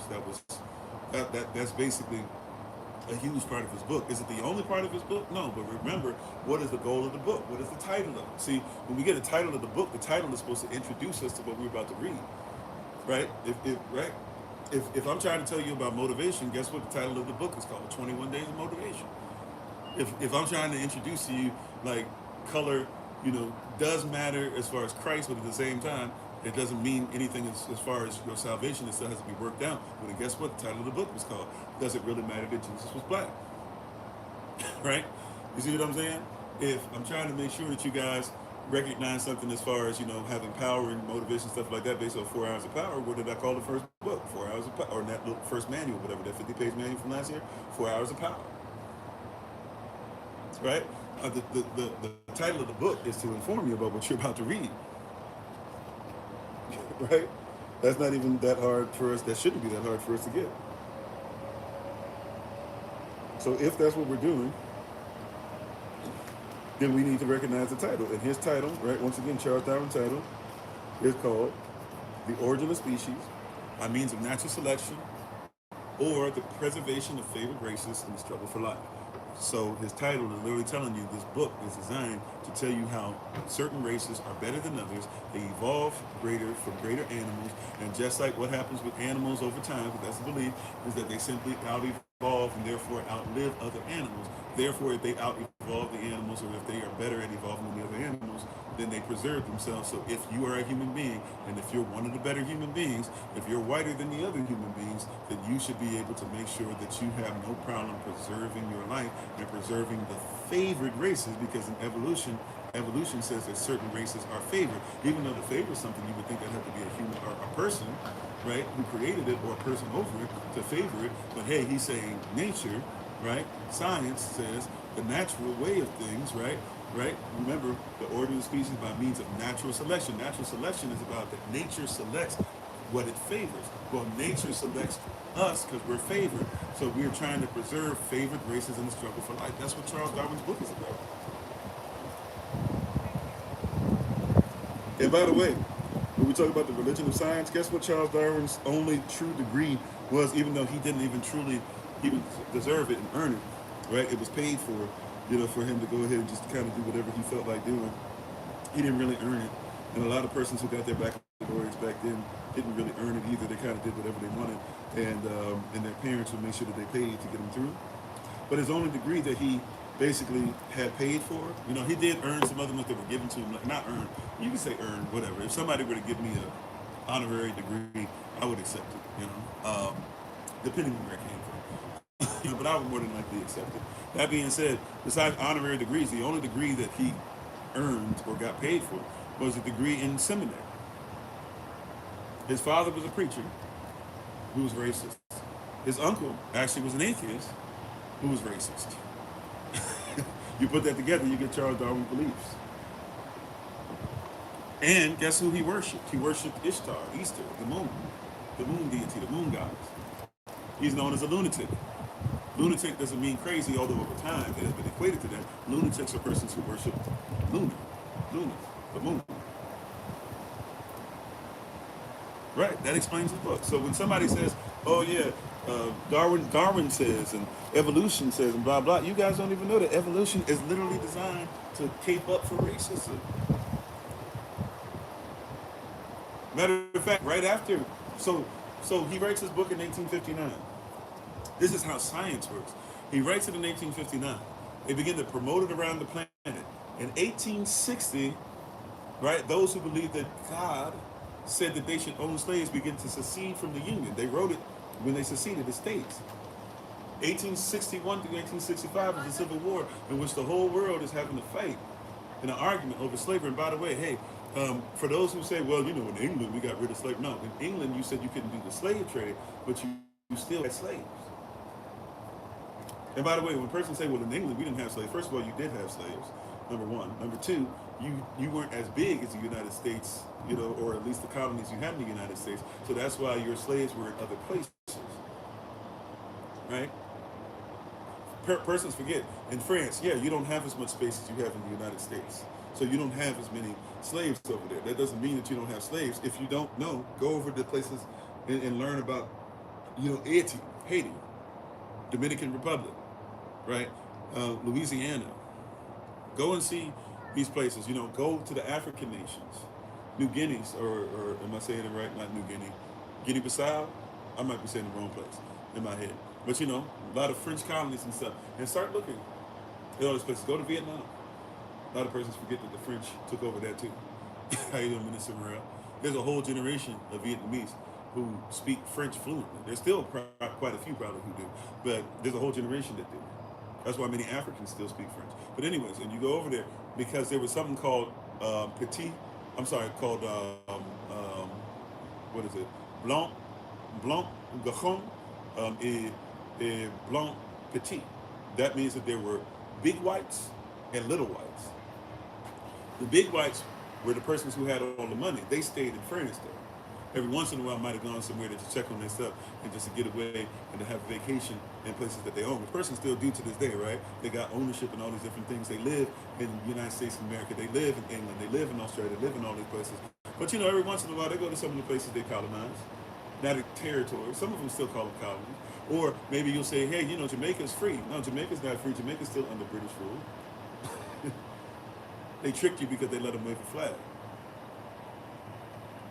I can only imagine my Jamaican grandmother who cried and said Jamaica's free, and then come to find out, like, no, you can't build hospitals there unless England says you can. No, in order to be a landowner, you still gotta look a certain way. Right? Science was used to allow this to happen. Do we not forget, by the way, eugenics? Eugenics is out of the same family. Charles Darwin writes that, 1859, his little cousin, who's actually also his brother-in-law, do the math, his little cousin, Charles Darwin's little cousin is also his brother-in-law. And Charles Darwin's little brother looks up to Charles Darwin, and he writes he writes what we call a book that becomes what you call eugenics. He writes that based off of Charles Darwin's beliefs and what he wrote out. That, right? And then in the late 1800s, we just talked about the IQ test. And then you put the IQ test together with Reconstruction falling, and then all of a sudden going into, continuing to have slaves, on the same plantations and the same prisons, or well, not prisons, are starting to pick up. So the same plantations and stuff, you still have slaves. You call them, what you call them? We have a couple persons in our family that are this. I'm sorry, I'm having a moment. Not slaves, but still in the same plantations, basically still sold back, or basically old master, a bunch of stuff, and will never be able to pay it off. Thank you, sharecroppers.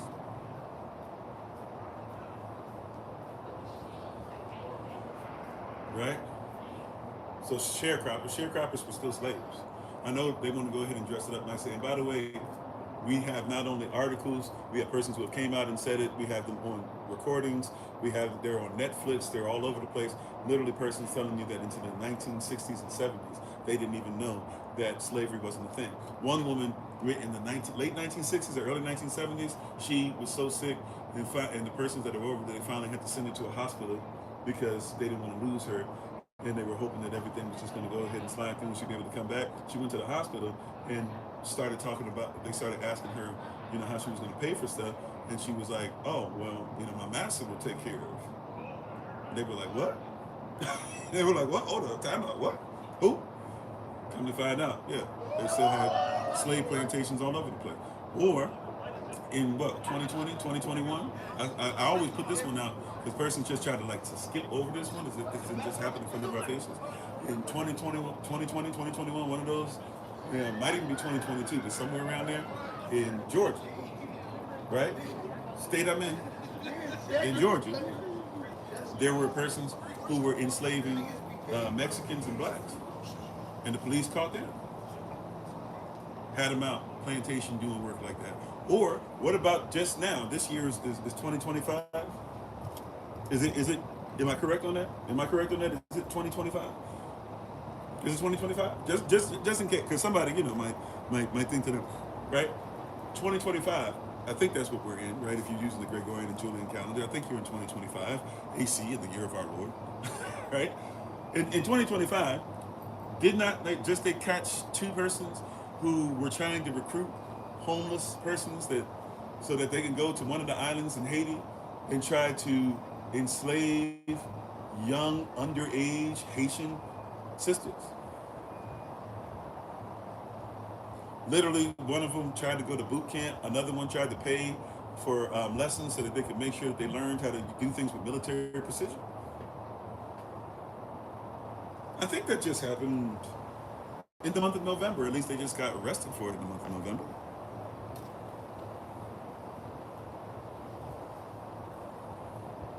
Okay. Yeah, they didn't. Yeah, they gone over here right now. Haitians don't necessarily want to be in Haiti right now. So how they were going to go over there and think that we're going to do all that? It's going to be crazy anyways. Maybe it's best for everybody. Well, obviously it's best for everybody to get over there. But some person would like, let him go. No. Like Haiti right now, ain't the place to be playing around with none of that. That being said though, that's 2025. Also too, I believe in 2025 there's more persons still in prison that are just black persons. There are more persons besides just black persons. But if we just go just black persons, there are more black persons in slave plantations called prisons, private prisons to this day, but right now, than there were in 1865 when supposedly slavery was at its worst. Right? If we put all that, and the only reason that stuff is allowed because of the science behind it.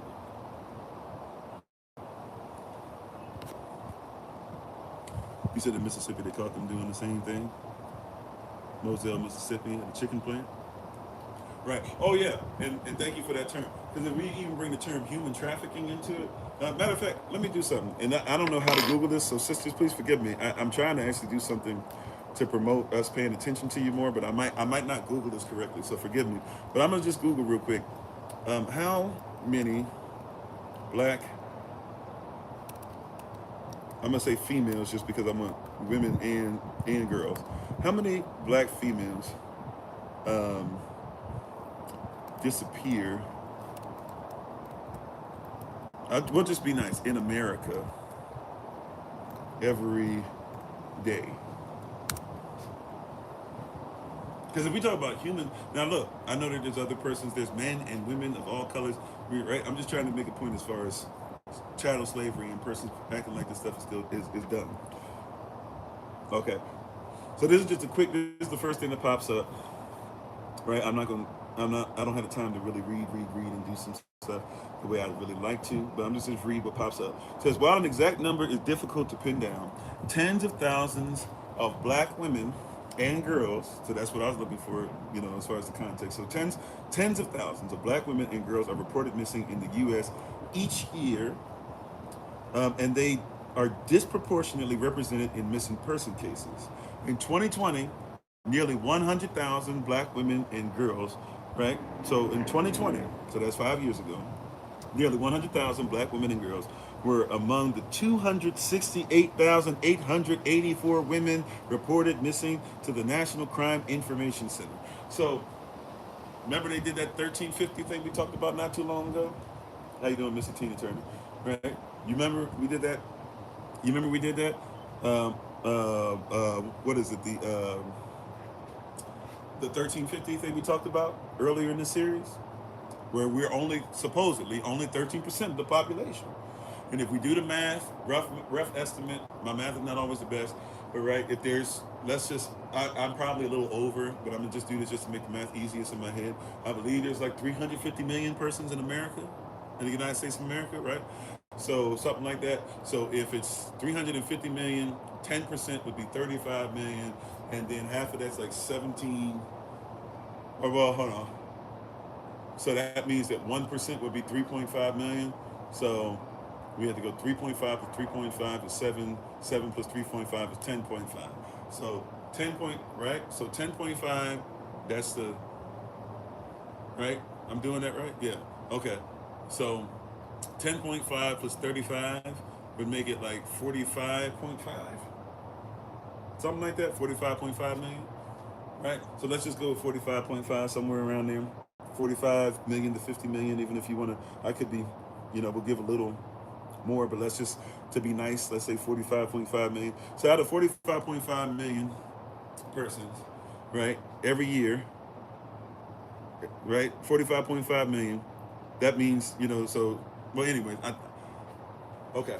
So the 1350 we talked about, out of that, I don't even know, that might be auxiliary. I'm kind of going a little extra with that part. But let's just say out of that, that means that just only are the women of so-called black persons, 100,000 cases out of 260,884, and it says that we are disproportionately, or our sisters there are disproportionately represented, meaning that it doesn't make sense that if we're only 13% of the population, just like the prison, they say 13% supposedly commits 50% of the crime, which we know that's a lie.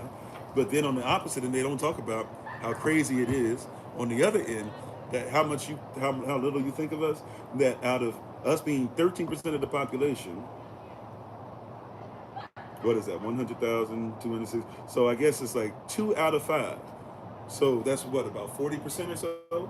I think I'm a little off. I'm like a little bit under, or maybe a little over. I don't know. But let's just, I'm rounding just to make it easy for me. 40% of the so-called missing, and by the way, they're not always reported, but 40% of the missing women and girls who are so-called black in the United States Corporation, right, are made up of so-called black women. 40% of the United States Corporation women that are missing are so-called black women. I'm gonna say it again because I keep messing up. 40% of the women that go missing in the United States Corporation are so-called black women.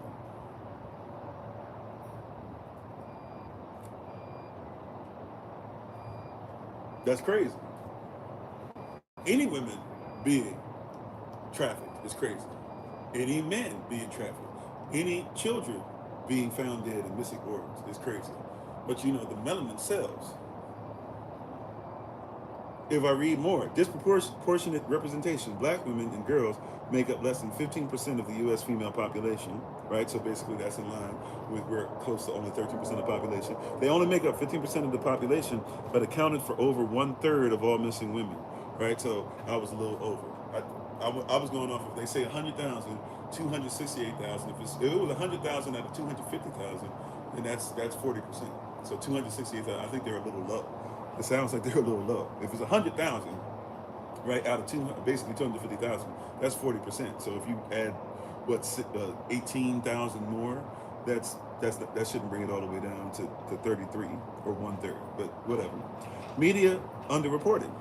Despite the high numbers, these cases often receive far less media attention than those of other demographic groups. In other words, if a so-called black woman or a so-called black girl ends up missing, they're not going to put it on the news because nobody should care. It's not a big deal, right? These are things that are right there. Systemic issues, factors like socioeconomic status, being trafficked, and being misclassed as runaways, right? Because hey, black girls, black women, they don't get taken, or persons don't try to take their life. They run away. By the way, I don't like that, even though somebody would be like, well, the pastor, they're not righteous. No, I'm going to tell you something else. I don't like that when they do that with, it's 37%, thank you. I don't like that when they do that even with harlots, with so-called hookers. If a woman is kidnapped, or if a woman is murdered, find her killer and find her body, or find her. You know what I'm saying? We shouldn't do that with anybody. That's just basic human decency. Correct? Like just being a righteous human being. Anybody who's attacked, we should make sure that we stop that from happening. Any woman of any status, no matter how long she's been in the United States, no matter what her color is, we should do it, right? I'm just using this as an example as far as the chattel slavery piece and racism and talking about how a lot of even scientific stuff is really just an excuse for racism. But the only reason why you think like that and think of that as acceptable and we let that ride is because of racism, white supremacy, right? There's a science that tells us that black women are not capable of literally. Black women, I need you to comprehend this. It's not only that they wouldn't run away. Watch this. Black women are not capable of running away. They don't believe they're intelligent enough to pack up their things and say, I don't like the situation. Or I'm sorry, not run away. I'm sorry. Black women, it's not that they're not capable, excuse me. I'm thinking wrong. Forgive me. Let me reverse course real quick. I'm doing something different in my head than what I'm actually thinking. Sorry. Or it's coming out my mouth different. Sorry. Let me reverse course. Let me rewind. Sorry. In their head, black women are capable, they always running away. They're runaway slaves. They're always trying to get away from massa. Massa has a great here. Their life being here, they should just be happy where they are, right? But they're not worth us looking at anything because who would want to hurt them? That's what I mean. Who would want to hurt a black woman? They're not worth it. And if anything, black men and those beasts over there, they're always trying to get their hands on our women. They probably could have nails. And if you don't get it, that's what Massa used to say. Massa would say, black women are too ugly, right, to be established as women while he was laying down with them forcefully, right? Massa used to talk like that. Massa used to say, I'm talking about when I talk about Massa. Check out what Thomas Jefferson said. I'm repeating what Thomas Jefferson said. Massa used to say stuff like Thomas Jefferson. Massa used to say stuff like, they smell. While he would carry certain slaves with him to make sure they laid down with them even when they went to other countries. Massa used to say Thomas Jefferson. Massa used to say stuff like, "Hey, you know what? They're too stupid. They're too dumb." While he would make sure that he had children with them specifically to turn out so he could have them do specific things, because they bred. They believed in breeding and not just breeding slaves within each other. They believed that they were supposed to drop certain amounts of good white blood in certain places. You know that, right? You know this, right? Like they believed that. They believed that they were supposed to drop certain amounts of so-called good white blood in certain places, because you needed to make sure that if somebody was going to do paperwork, they had to look like this, they had to be mixed like this, and if somebody was going to be in Master's house, maybe it was best that they were lighter. They could help out in the house during the day, but they couldn't live in the house if they weren't, a certain color. If I'm going to send somebody to France to learn how to cook, right, and then come back as a slave and cook for me every day, so they got to look like this. They bred. And so Thomas Jefferson would breed persons into positions. We don't talk about this stuff, but that's the reality. But guess what? That was scientific. It was to help with good, it's what they call good economics.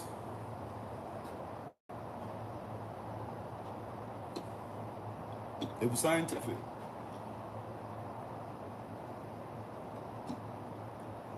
Only the smartest of scientists knew how to do this correctly.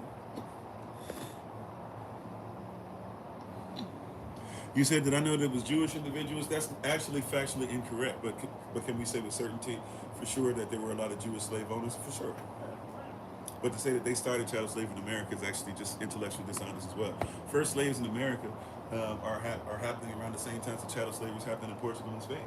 Really, you go into the 1400s, maybe in the 1300s. Persons forget, right? 1400s was when Spain is there. We forget that before you start talking about the 1600s and when the Puritans are showing up, right? They try to act like they just showed up. Don't forget that they had already enslaved Squantor to Squantum. So you got to at least go back to the 1500s with him. Then you're talking about Spanish, you're talking about English, right? So yeah, there were some Jewish persons there for sure. Matter of fact, Jewish persons, a lot of the slave masters, if you look at their names, and even look at the persons who have money to this day, a lot of the persons who were slave owners were Jewish, but they weren't the only ones, but they're not the first in the Americas. Now, Jewish persons were actually probably doing a lot more stuff in Africa and in what you guys call the Middle East.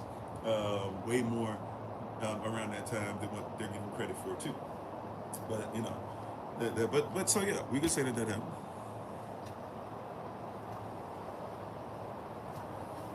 Right? They're not the ones who started it, but yes, can we say, if we want to just say, yeah, there were Jewish persons who owned slaves, there were English persons who owned slaves, there were Portuguese persons who owned slaves, right? Matter of fact, Squanto himself, he tried to bargain so he could own slaves, because once he left and he was trapped, he had a Sambo heart and mind and spirit embedded in his body. He came back and tried to help out the white folk when they came, trying to take over the so-called Native Americans, or Wampanoag, with Negroid features. Slavery is bad no matter who did it, by the way, too. But once again, this is persons who think it's scientific.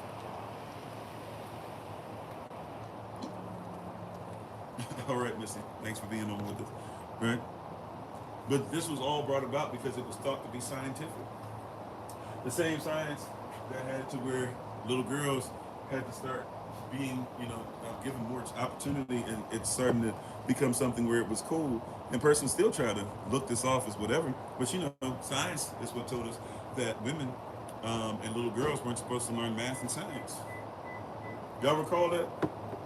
They had to make a huge push, starting in the 90s, but definitely by the 2000s, where everything was like, hey, let's get it to a point where some persons were getting annoyed with it, but we shouldn't have got annoyed with it. Girls were told for the longest time that you can't do math and that you can't do science. It's not what women do.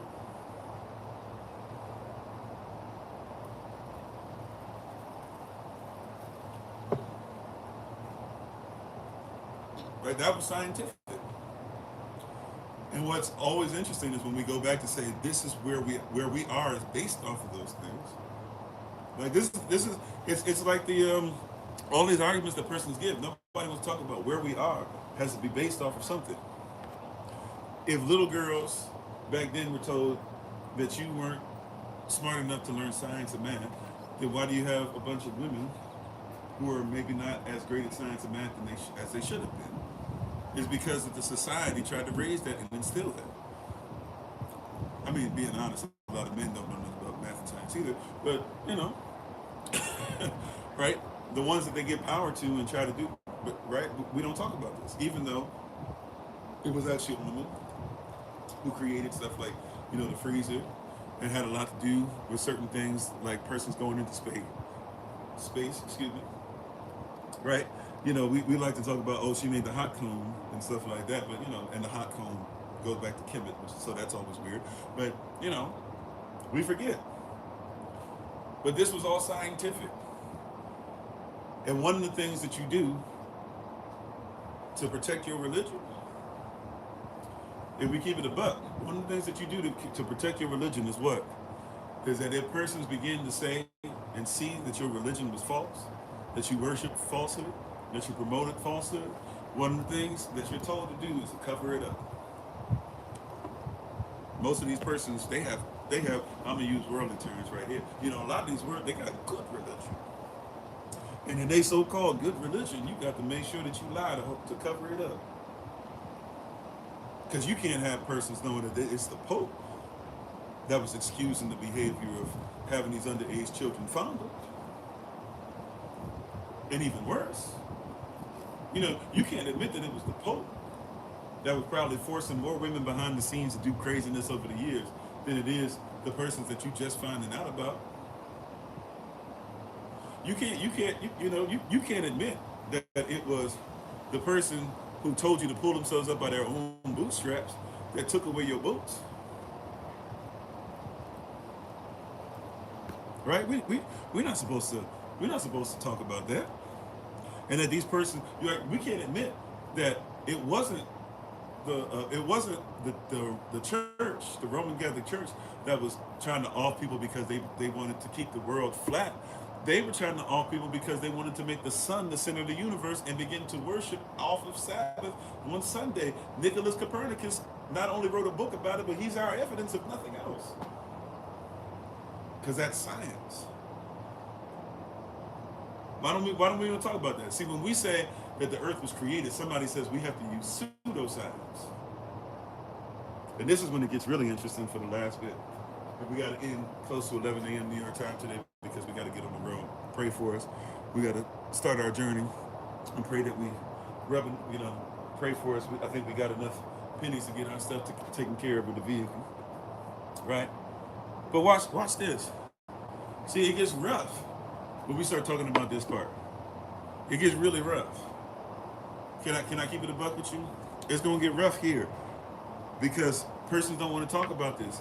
Because what's the difference between a creationist? I'm gonna ask a question for you. We're gonna thank you, Holy Spirit. Let's have some dialogue real quick, beloved. Y'all ready? And I'm so serious. I'm not trying to say that just to be whatever. I'm not being facetious. I genuinely want to make sure we're ready. Because watch this. You ready? What's the difference between the faith of a creationist and the faith of a scientist?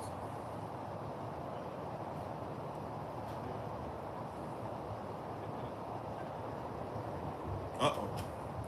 Let's ask again real quick. Let's make sure we got this together. What's the difference? See, this is science. It's religion. They want to say, no, it's not religion. Okay, watch this. What is the difference between the faith of a creationist and the faith of a scientist? Somebody said proof. Problem with that is that how can you prove something you weren't there from? How is that proper scientific method? Or is it a theory, and it's a theory based off of what? Faith.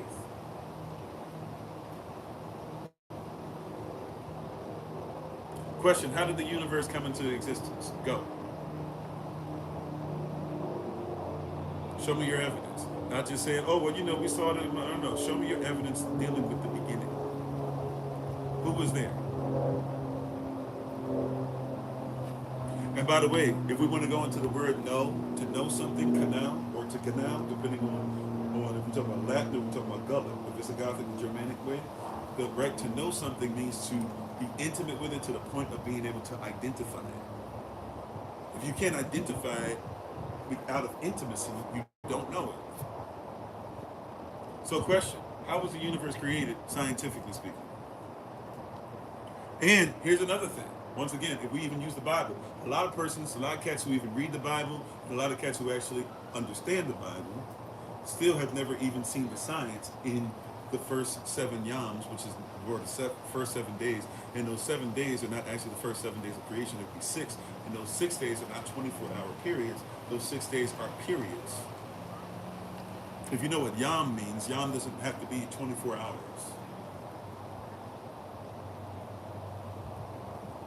And if you know the language, when you're talking about light in the first yam or the first period, it is not considered to be the same as the luminaries or the sun and moon and the stars that give off light later on what we call yam 4 or the 4th period, yam dalat. But once again, somebody's so busy talking about science and talking about lack of science that you don't even recognize that if you're talking about creation, you have to go gas, liquid, solid. You have to deal with certain things coming into being. You have to deal with there being something that even can produce seed. You have to deal with something that hardens. You have to deal with something that allows for water. You have to deal with something that therefore can actually begin to be used for seasons and times to be a calendar.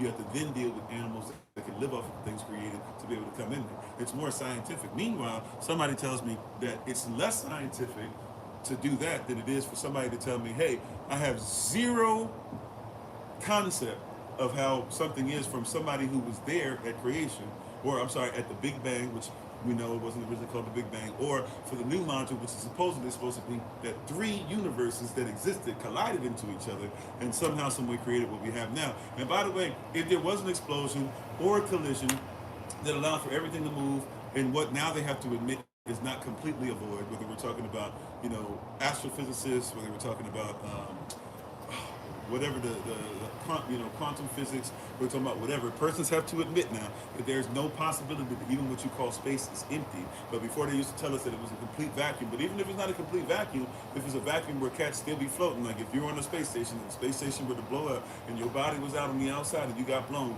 you would keep flying until you hit something, correct?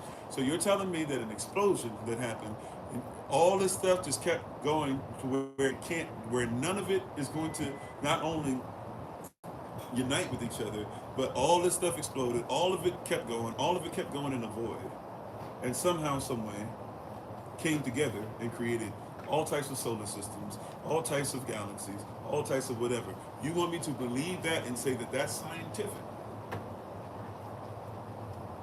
You want me to believe that it's scientific that things that exploded and went away from each other somehow, some way, stopped along the way? This is why even in science they have to use terms, right? Because once again, you know the theories, but you don't know the theorem, right? And so in their certain theories they have to interject to make it work. Stuff like intelligent design, right? Did you know that that there are many scientists that, first of all, there's many scientists that believe that there is a higher power of some kind, or what you call God. That being said, do you not also know that there are a lot of scientists that even if they don't believe in a so-called God, they believe in intelligent design, which means that they actually think that the universe designed itself, which a lot of you guys who believe that the universe is God don't even realize that you're actually coming off of that scientific thought process saying that the universe itself had to design itself. But it's something where somebody has a theory that we can't even prove. Faith. You said you can use time like this either, though, because God transcends time. No. In Hebrew, in the culture, a yom is not guaranteed to be 24 hours. Yom just means the period. So if I put a sentence together and I talk about something, you have to know the context or know how to speak the language to actually figure out what I mean when I say yom. Just like if somebody says back in the day don't mean that I'm talking about 24 hours. Back in the day, depending on the context, I could be talking about Julius Caesar. Right? If I say, you know what, back in the day, it was crazy that they had like 3-4 civil wars and they had a triumvirate. Somebody was able to come out or whatever, and then right after that, they had to go through another set of civil wars with persons that were attached to the first one and have a whole other triumvirate again. If I say back in the day, you got to know the context. Right? Yom or day is not 24 hours. It never was. It was never supposed to be spoken as such. The only reason why persons believe that, right? The only reason why persons believe that is because, of either lack of context or really not even knowing the language. Right? But nobody can prove. See, watch this. Once again, going back to scientific method. How do you prove what happens at creation when what happened when the universe started if nobody even was there? Everything at this point is what? Is a theory. Every single thing at this point that they're giving you is a theory. That's it. Every single thing they're giving us is theoretical.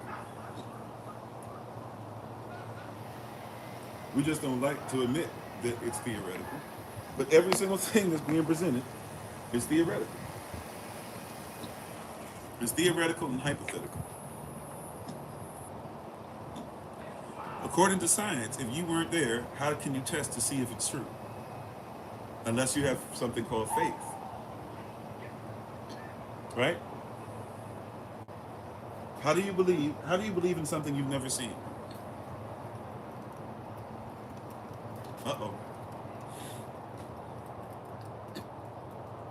And once again, this is the part that nobody wants to talk about. Nobody likes it. It's the truth. What do you call it when you believe in something that you have not seen? Everybody keeps talking about there's evidence. Evidence of what? There's evidence because, if you measure the light, nobody has ever been able to measure the light of the whole entire universe. It's a lie, right? We're not on that. The absence is, what is it? The absence of evidence is not the evidence of absence.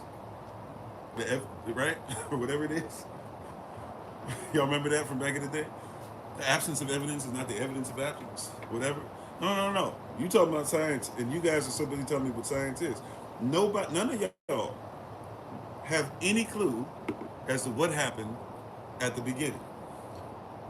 Everything that you say happened at the beginning is something that you guys theorize. And this is what happens because, watch this, when everybody gets to say, it's like when everybody say, I speak my truth, I live my truth. Yeah, you do, which means that now nobody knows truth because what everybody experiences, their reality is supposed to be what's real. Not realizing that the only reason you call it reality is because it's ITY. It's how you see it. But just because you see it that way doesn't mean that's it. Or because that's how you feel at the moment means that that's it.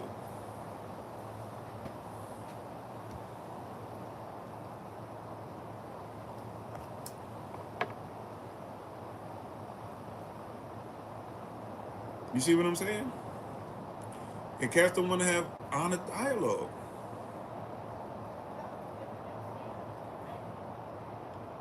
The difference between the faith of the creationists and the faith of the so-called evolutionists or scientists, even though there's a lot of scientists that are creationists, it's always wild that they try to dismiss that. They try to dismiss it because they don't want you and I to admit, like, hey, that there's a lot of persons who are scientists that use science to prove creation. you know, but here's the deal. And all this stuff, you can't test what you're saying. You have to have just as much faith. Matter of fact, mathematically speaking, do you know, if we were to like talk about the odds of it happening, the odds are less. The odds are less. In other words, it's less likely it happened. The odds are less that that evolution or the Big Bang or three modules of universe hitting each other so that it becomes a bigger universe. There's less chance of that happening than there is that somebody created. By statistically speaking, there's less of a chance of all these things happening that have to happen for the universe. Let alone, let's not even talk about what you call the solar system, and let alone what we call Aratz Asase, Earth. Let alone that. There's less statistical chance that random events happen to create you than there is that a creator created you.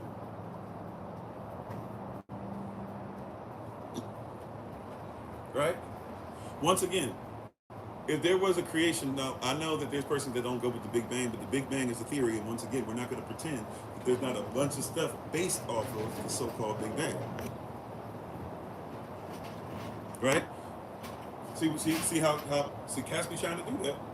Oh man, you know what? The Big Bang is an old theory. It wasn't even called the Big Bang. Okay, fine, whatever you want to call it, it existed, and y'all cats was teaching off of that for about 100+ years, right? Right? At least 100+ years. You taught that everything came from. Matter of fact, some of you taught that everything came from nothing, which is what the Bible says. But when we say it in the Bible, you gotta say, oh no, there's no way that something came from nothing. And then you say, okay, but how did everything come? Well, in the beginning, there was nothing. Literally, it's written in science books. In the beginning, there was nothing. And then, out of nothing, came the universe. Time out. Time out. So when I say there has to be a creator, you say I'm tripping. But when you say that there was nothing and then out of nothing came something, you're enlightened.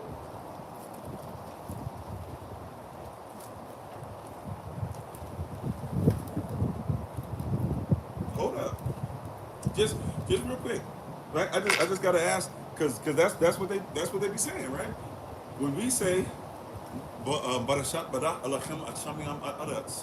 right? So you know in English, in the beginning God created the heaven and the earth.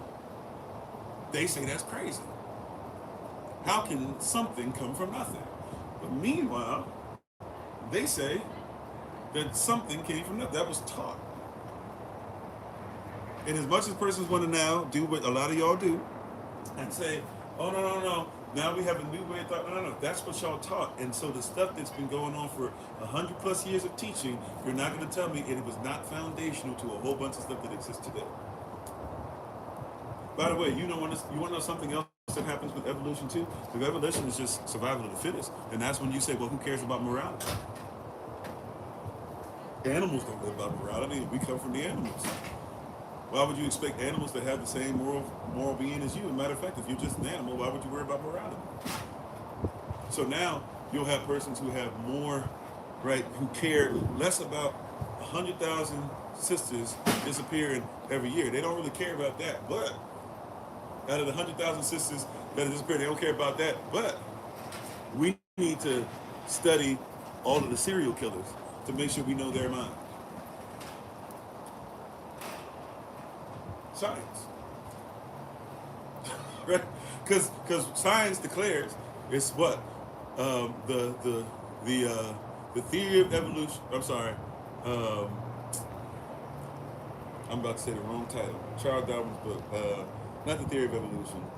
but the origin of species by means of natural selection or the preservation of favored races in the struggle for life. And this thing called life, only certain races are preserved. So if some of our evolved race, you see how this is science. This is where you get to this. This is what this is based off of. This is their science. So if some of our evolved race is starting to off some of our people, we need to look at our animalistic behavior. We forgive that, but for them, if something happens to them, it's okay. We don't need to really study it. We don't even need to see what's happening to them. Why? Because it's survival of the fittest. They're not a favored race, but for the favored races, for the favored species of human being, we need to make sure that we look into this and figure out what's going on. Right? When you, this is the system. Remember, love not the world, love not the system. Elohim sent his only begotten son, that whoso, right? He loved his system, not this system. And he sent his son to give us a better system, to give us the system, really. This is the system. This whole concept of the West is designed off of this system, and this systemic process, and the systematic gathering of information to give to you so that you can continue it. The whole reason why a lot of so-called black men have started to really show hate and disdain for so-called black women is because a lot of y'all jokers, right, don't even believe that they deserve anything because you have been taught, right, that they're nothing, the evolution mind, and watch this, you have been taught really that you're nothing, the evolutionary mind. Because how do you know if a black man's really made it in America? So-called black men, but black men. How does it that you know? How do they tell us that we know that we made it? How do you know? Man, you want to know that I really made it in America? How do you know? Not only that I made money, but that I live away from so-called black persons. It's science. I know somebody don't want to hear this. It's scientific, according to them. It's not my belief system. According to the system you're in, how do you know that a real black man made it? He don't live with black people. How you know a real black woman made it? She don't live with black people. I'm not trying to speak against somebody's relationship. You marry who you marry, blah, blah. No. Hear what I'm saying. I'm talking about the American system and that system through that lens. How is it that we know that we made it? Y'all know I ain't lying. Y'all know I ain't lying. When you was coming up and somebody said, hey, girl, you should get with him. Why should I get with him? He got good hair. It's scientific. I'm just trying. I don't know. I might be losing the Holy Spirit. It's just, it's real. It's not funny. I'm not laughing because it's funny. I'm laughing because I know there's somebody out there who's highly offended that I would bring this up. But for real, y'all know. Look, y'all see the locks and everything, but if you look real deep, for real, at the new growth, right? Or if those of you who, some of y'all have been around me for a long time, but those of you who knew me before I started letting it grow, for real, like when my hair comes up, I got waves. I got the natural jumps, right? If after a while, then it starts turning into the fro. But y'all know how there's a lot of us, we be having the waves when they first come in, right? And when you see the waves, a lot of person be like, oh, okay, I see you. They used to call me Big G back in the day because I looked like this cat from the Go-Go Band in DC. So you're like, I see you, G. I see you, Big G. Right? And all I'll be doing is just letting my hair, it would just grow, right?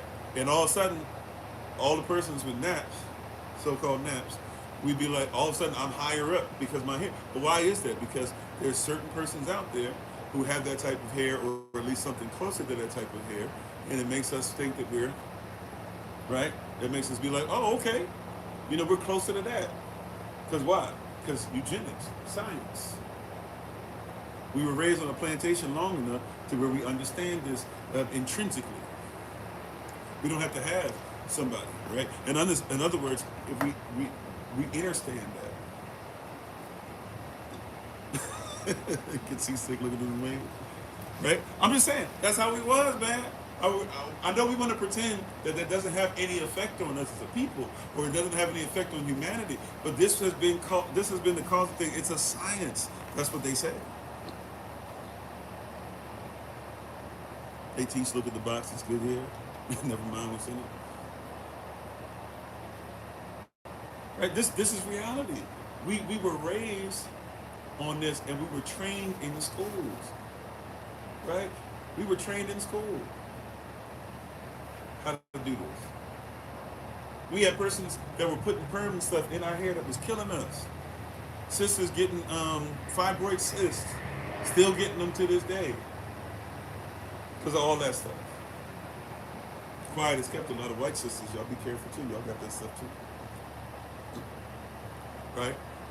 But killing us. Men getting all types of issues and stuff down there because we trying to get wavy hair and stuff like that. And then what was it? The Jerry curl was the next step. It was only a matter of time, right?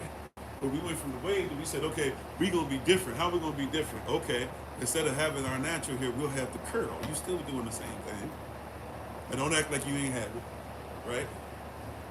And you better have you better have you had to have an activator.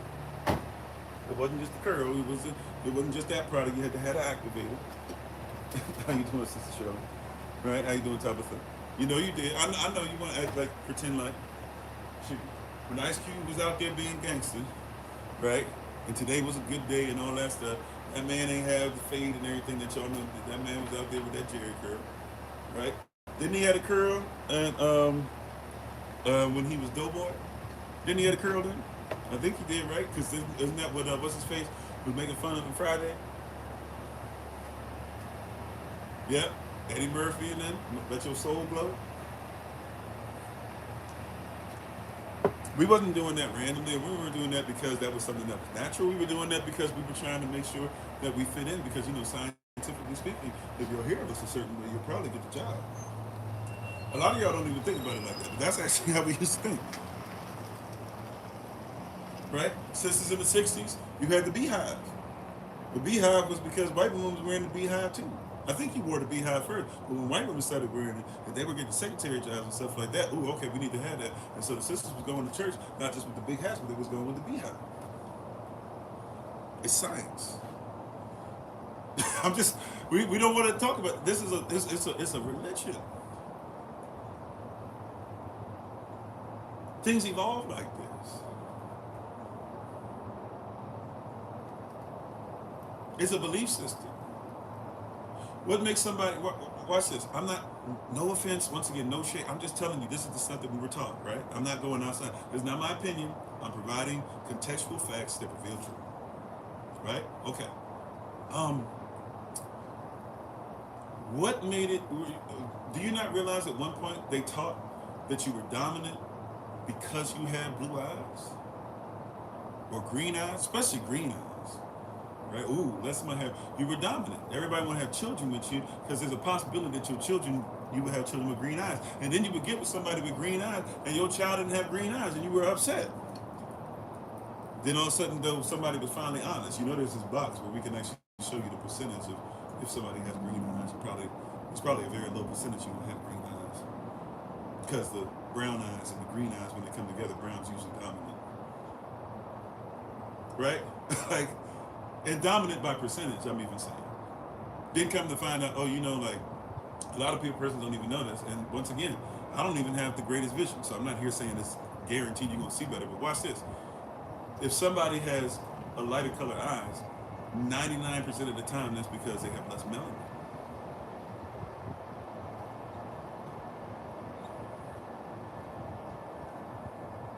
Right? And melanin doesn't only deal with color, but it has a whole bunch of different things that come with it.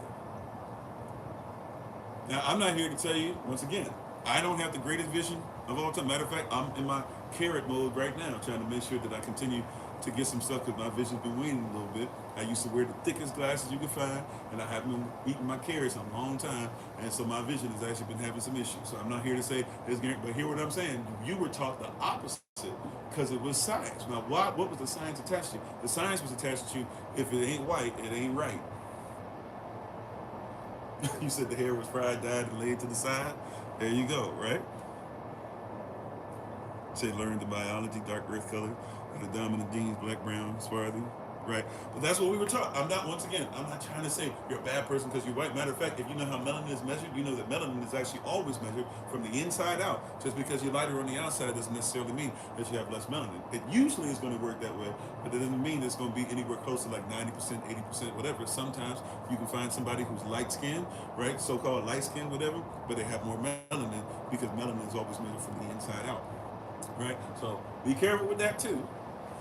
What I'm saying is, though, we were taught so much stuff is guaranteed to white is right, including even the Jesus argument, because the Jesus argument usually, not always, but usually when persons give you the Jesus argument, they're not even willing to say, you know, that the Jesus argument comes from a place of basically a white Jesus versus a black Yeshua.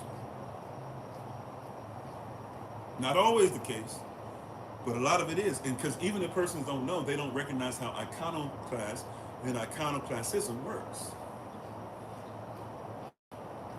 Right? If you don't know what an iconoclast is, an iconoclast is somebody, whether hired or not, there have been persons over years that keep changing the colors of things over time. Matter of fact, the word of the netures that many of you still call hieroglyphs, because the hieroglyphs is the Greek word. And I'm sorry, did I say Shalom Ruth and Shalom Leonard? How you doing? A lot of you don't know that a lot of those persons that look even lighter, even if they're brown, they're not as brown as they used to, because a lot of persons have been paid to go in there and lighten the color.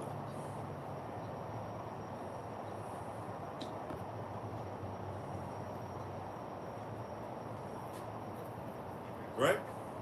A lot of persons don't know that. A lot of persons don't know that, and I'm not trying to say, I know copper comes in all different kinds of colors, but hear what I'm saying? A lot of persons forget that iconoclasts have gone back and repainted what the Native Americans looked like, even from the paintings of the Europeans when they originally painted them themselves, or what Native Americans painted themselves to look like. A lot of persons they'll tell you that all these busts of the Greeks that are white, that's the way they originally looked, when the reality is that all of them used to be painted, and over time, what they were using for paint has gone away. But if you actually look at it, there's many persons that know Julius Caesar, and by the way, the closer back we all get, the further back all of us go, no matter what color you are, the darker we all become. That being said, a lot of persons don't know that Julius Caesar might have been what you call brunette or brownish. A lot of persons forget that Alexander the Great's father is known as being swarthy, therefore Alexander the Great is at least what you would call today mixed. A lot of persons forget that because somebody played him in a movie, that King Leonidas of the Titans, you know, this is Sparta, kicking the black dude in the hole and all that. They forget that he had locks, and you would have considered him bare minimum a person of color, if not black. And yes, the Greeks were this color. By the way, don't forget Cleopatra. Cleopatra, who is not African, but you would have considered her today to be black or a woman of color, right? POC or WOC. And guess what? She was Greek. The Ptolemaic dynasty was Greek, but they were considered what you, today at least, you would consider them to be black. The only reason you even thought of them as being white is why? Science. I have to put quotations on that. How you doing, Joseph? I didn't say so already. Joseph Rosinski. That's right. Those aren't beads on Buddha's head, and they're not snails. And all of a sudden, you started hearing about that lately because they didn't want to admit to you those are Bantu knots. And you know some evidence that we have? There were Vietnam veterans, so-called black Vietnam veterans, who would go in the fight and go into Vietnam. And when they would go there, all these Vietnamese persons would start snatching them up and taking them to places and be really nice towards them. And they'd be like, why are these Vietnamese being so nice to us? You know, there's a lot from that era, a lot of black Vietnamese babies. Right, too, you know, but that being said, that's not necessarily evidence of what I'm about to say. But they would go and they would be real nice and they bring them to the place. They're like, what's going on? And then eventually they started bringing them to some of their temples, right, where they chanted and stuff, and they would show them Buddha, and Buddha was black. So when they saw the black dudes in Vietnam, they were like, yo, you're Buddha's family. Because even though they themselves can be considered by some to be black, or definitely dark skinned, some of them, right? Some Vietnamese, they know the difference between what they look like and what Buddha looked like. They hadn't changed them yet. Not in that region. So Buddha to them was black. And if you study Buddha and his family, he's known as the enlightened one, not simply because he was enlightened the way we think. But if you study Buddha, he's known as the enlightened one because Buddha, Shakyamuni Buddha, he's considered to be the enlightened one because his nation he came from are called the enlightened people. And guess where the enlightened people came from in our native too? West Africa. His people, he was a prince over them, by the way. His people came from West Africa, marched through Africa, kept on going east, ended up in India. Actually, we're known now today, you would know them as Dalits, untouchables, because now in India, the race, the racism is so crazy that even though Buddha is black, they would not, well, over there they might try to, they change what he looks like too, if you notice too. But Buddha was African, what you call African, what you call West African. That's what Buddha was, from the enlightened people. That's why he's known as the enlightened one. So, you see what I'm saying? But the only reason why it's hard for a lot of persons to even see him that way is science. Science. Because how could Buddha be enlightened? See, you see what I'm saying? He can't be enlightened and be dark. He can't be enlightened and have Bantu knots. He can't be enlightened and have locks. There's some versions of Buddha where he's got locks. Original versions. He can't have. He can't have. Hair that looks like this on his head, or hair that starts off. Bantu knot. Somebody was twisting. Somebody was getting them. Somebody was putting that shea butter on his skin. He was royalty. He couldn't have been out there glistening in the sun. He couldn't have been out there, soaking up the sun with all that melanin. Because that would mean that black folk can be enlightened.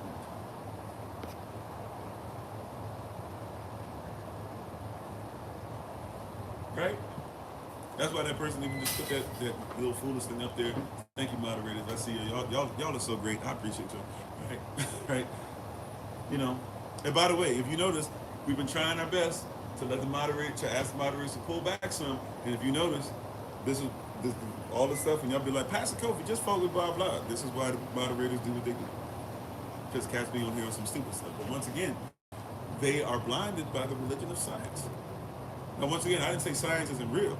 But some of y'all are following this religious science, right? The religion of science that says that we worship nothing, and says that usually persons on the bottom need to be nothing, so that persons on the top can use science to continue to rob them of their joy of what the Most High wants them to be.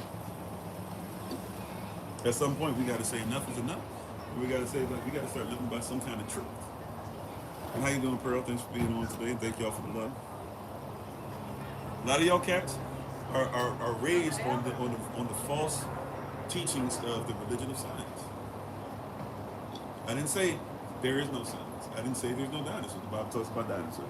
I didn't say that there's no such thing as gas, liquid, solid. Creation in the Bible starts off, the earth is without form and void, gas, liquefies, right? Holy Spirit moves upon it, liquefies, that's liquid. Then it becomes solid up top, solid on the bottom, right? That's solid. We know that elements are real. We know that gold is real. That's an element, right? We know that oxygen is real. That's an element. Matter of fact, we know that you actually need to be eating more fruit, because a lot of us are dehydrated because their best hydration actually doesn't come from H2O, it comes from H3O2, which comes from fruit, right? The fruit, right? We recognize this. There can't be iron in clay if there's nothing that makes up iron. Like persons who do this weird thing, if you believe that anything the scientist tells you, it's crazy. See, this is where the truth thing has to be true. We have to look for truth, because just because somebody gives us a half-truth, right, doesn't mean that they're not trying to keep the other half away from it. And many persons live by half-truths, and others are pulling the wolves over your eyes, and that half-truth is a whole lot. There's been a whole lot of lie. A whole lot of lie. Non-stop. At some point, we got to call it out, and we got to keep it where it is.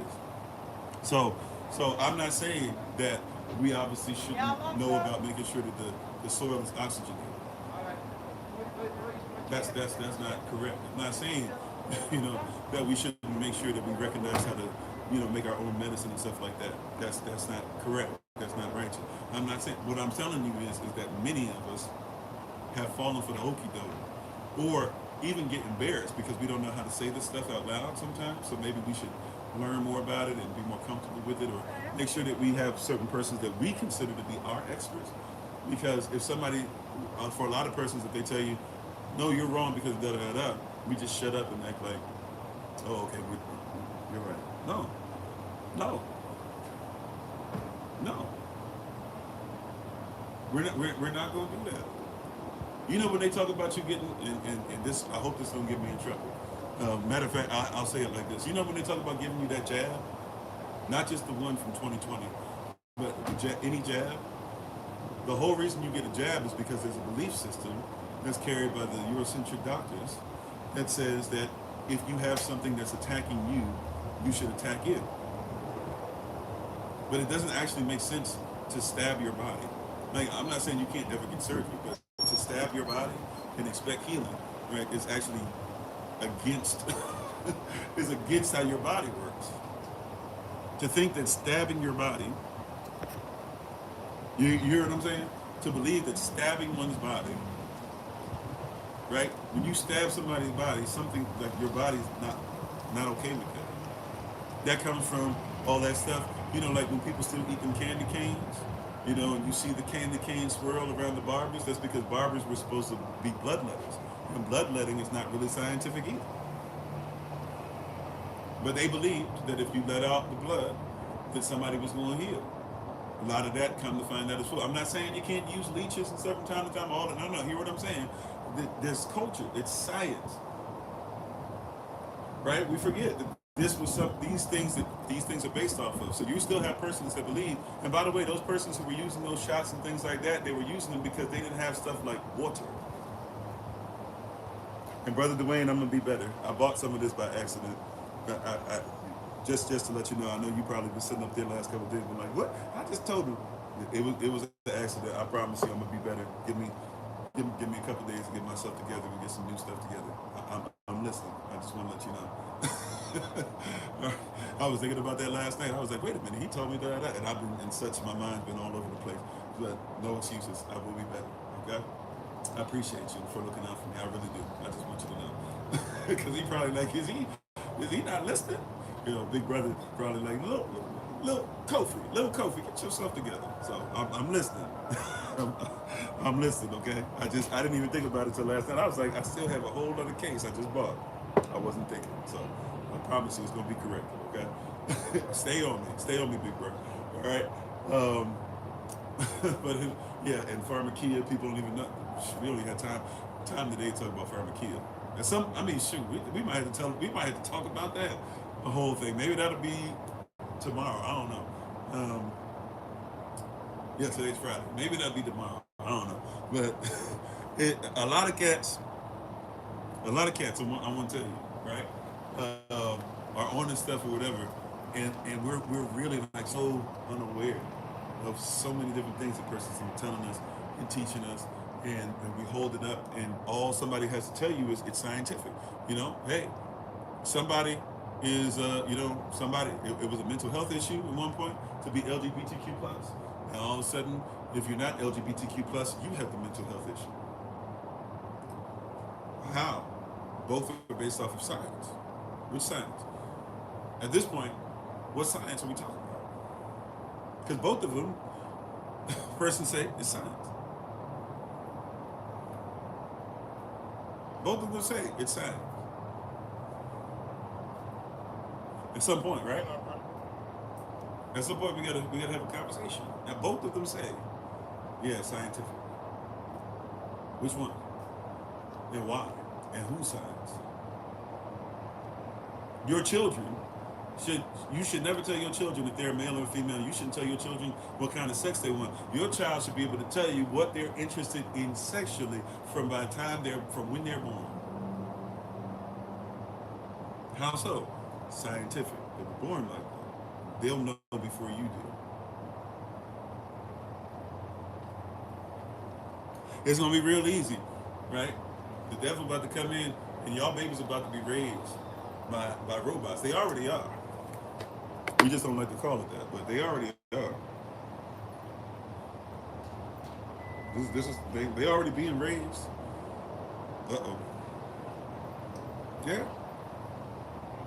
Yeah. They already being raised. How you doing, Jay? They're already being raised by these robots out here. It's gonna be real easy, you know. I've been seeing stuff. Did any of y'all seen that short where there's somebody who is laying on their side? There's like a banana or something, or some kind of weird thing, and they lay up next to it, and then they take the banana's arm and they put it on them, and banana starts patting them on the back. It's science. Now, science used to tell us, and statistics still tell us, by the way, that babies who are not getting skin to skin and babies who are not getting love from their parents correctly are not going to develop correctly. But all somebody's going to have to do is tell you science. And they write it in a book. Your child can go to school. Somebody's going to get a doctorate in it, right? And they're going to tell you the philosophy. By the way, I want you to also understand this too, as we get ready to take our leave for the day, right? Some of y'all eventually are going to get PhDs and stuff through SOC University and stuff like that. I want to tell y'all, a PhD don't be nothing but philosophy. That's it. It's a philosophical doctor. That's it. And by the way, if you don't know this, a doctor is one who just simply is able to write for the next generation, to write out what the next generation is going to do to keep up what has been done before. So if you don't know, a baccalaureate, right, is that 4-year degree, right? So you get your high school diploma, right? And by the way, even that, this is how school was designed. We're done. I got to get on the road. Like I said, thank you guys for listening. I appreciate you all. Pray for us as we get to do some travel. If all goes well, we'll see you this evening, of course. But if you look at this just real quick, right? Real quick.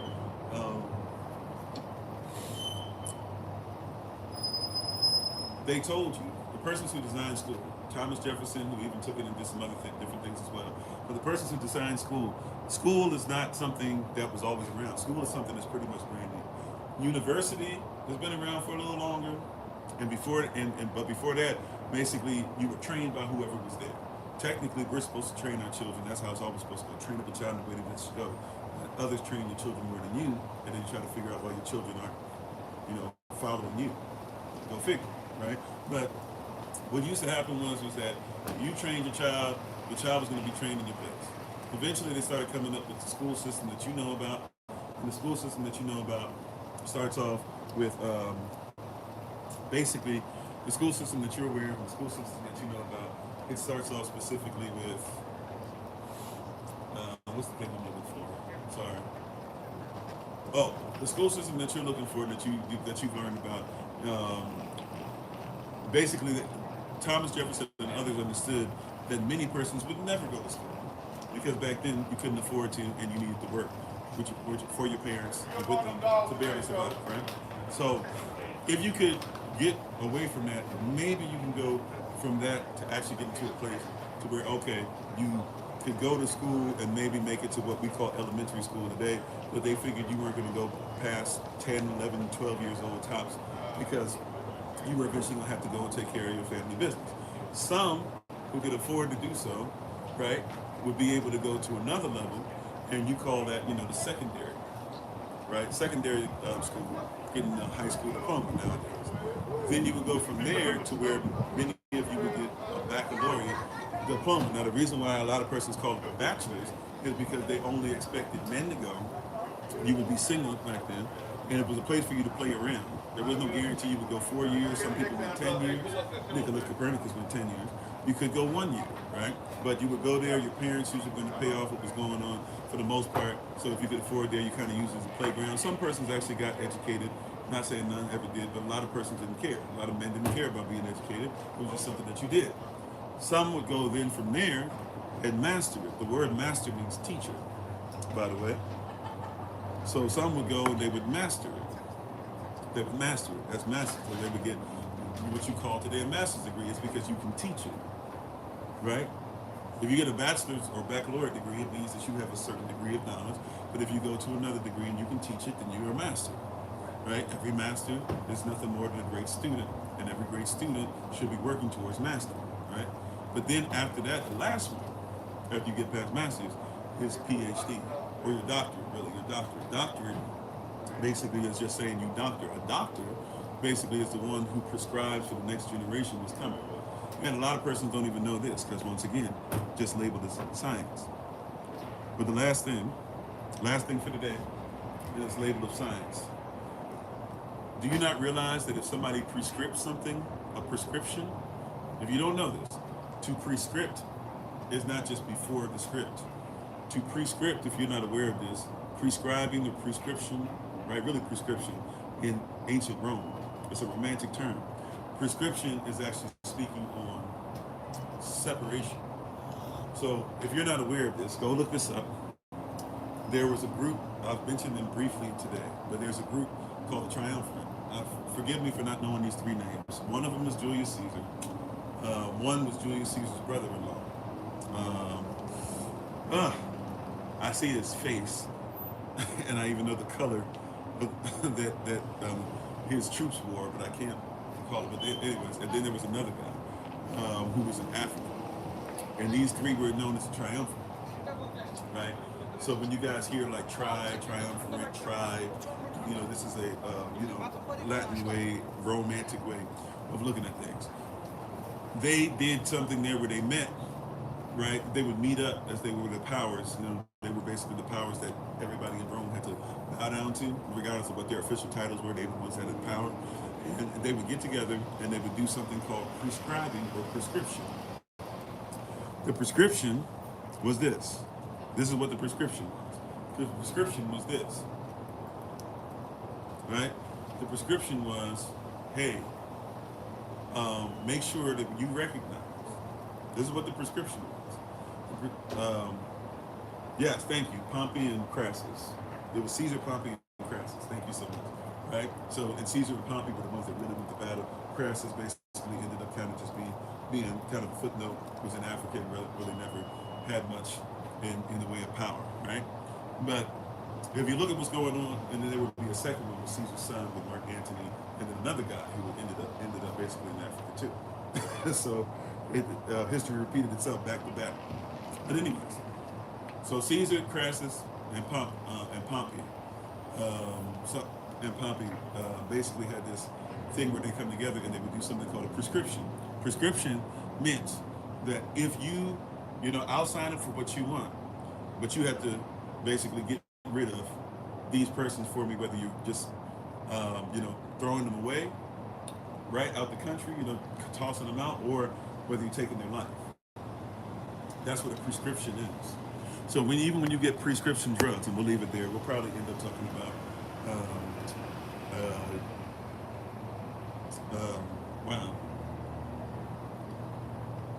spirit, medication. I don't know. We'll be talking about medicine tomorrow. I don't know why I'm forgetting that deity's name, that goddess name, but we'll talk about pharmakia. We'll talk about her tomorrow. But long story short, a prescription is literally designed to make sure that certain persons are literally taken out, so that you can have other things that you like. And so when you get stuff prescribed to you, you have to know what they're prescribing. You have to know what's the reason. If somebody prescribes something to you, they're literally giving you something to also separate you. A lot of you don't even know this, but when they test, we'll go more into this tomorrow, but when they're testing out to see if medicine actually works, a lot of you never heard this before, but just do some research. You'll find, if you want to know how well medicine works, what they consider to be medicine, you have to actually study and test how much melanin it kills. If it kills melanin, it's considered to be better medication, which means if it kills you, it's better. That's not even. I'll give you somebody, if you want to look up what I'm saying, look up exactly what I just said, and look up, as part of your search, Dr. Laia Africa, L-L-A-I-A, first name, last name, Africa, what's spelled A-F-R-I-K-A. And like I said, look up prescription medicine, or look up melanin medicine, Dr. Laia Africa. See what you find. And by the way, before somebody says, oh, war pseudoscience, see, he's an African, blah, blah, right? Racism, science, all that. Well, before you say that, Dr. Laia Africa was actually somebody who was trained and was one of the best nurses in not just medicine, but one of the best nurses in the United States military. In other words, he's the best of the best of the best, according to the American standard. If you think that's worth anything, with the ADA doing all the foolishness they do now. And he's somebody who comes out and tells you specifically, yes, this is what we were trained to do, this is what we were told to do, this is blah, blah, blah, blah, blah. If you want to figure out how great the medication is, guess what you got to do? You got to figure out how awesome it is. I know it's a weird term. That's what they say. How awesome it is concerning killing melanin. And if it doesn't kill melanin that well, It's not that potent. It's not that great. It's not going to do what we needed to do. That's that's what's taught. Once again, what is it called? Science. So if that's your religion and that's what you upkeep, just know what you upkeep. All right. That being said, I've gone over time. We really do got to get on the road. Thank y'all so much. Hopefully, we'll be able to bring the shout out back tomorrow, depending on where we be. But love y'all. Thank you so much. I appreciate you. Hopefully, got something out of it.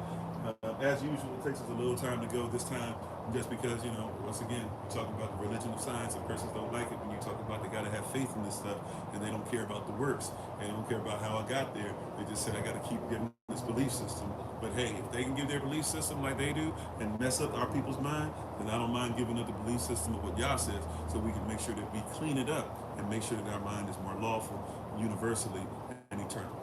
All right, so love you much. We give our honor and praise to the Most High. We give our praise and honor to Him for my wife, the honorable mind, who does the life considered to be honored. Thank you for all your well wishes and everything. Keep us in prayer. Hopefully, we'll get our stuff taken care of with the vehicle real quick, and prayerfully, we'll be headed back up north. So just pray for our safe travels and everything. We thank you again. We honor you. Much love towards you. Take care. Be safe. If you do celebrate this stuff, or if you are getting the Black Friday stuff and all this stuff or whatever, hey, please be safe. All right? Take care of yourselves. And y'all willing, and if the creek don't rise, we'll see you this evening, 8 p.m. New York time. Thank you again, family. Much love to you. And remember, as always, that you are loved, you are necessary, you are majestic, you're fearfully, wonderfully made, and you, which is all of us working together, will be the reason why people who are in this system no longer have to be of it. Shalom. Take care. Peace. Talk to you soon. If you can join us, 8 p.m. New York time later, hopefully we'll be on. We should be on. We'll be on YouTube, same place. We'll be on TikTok, Kofi_42. This is Kofi_43. It's Kofi_42.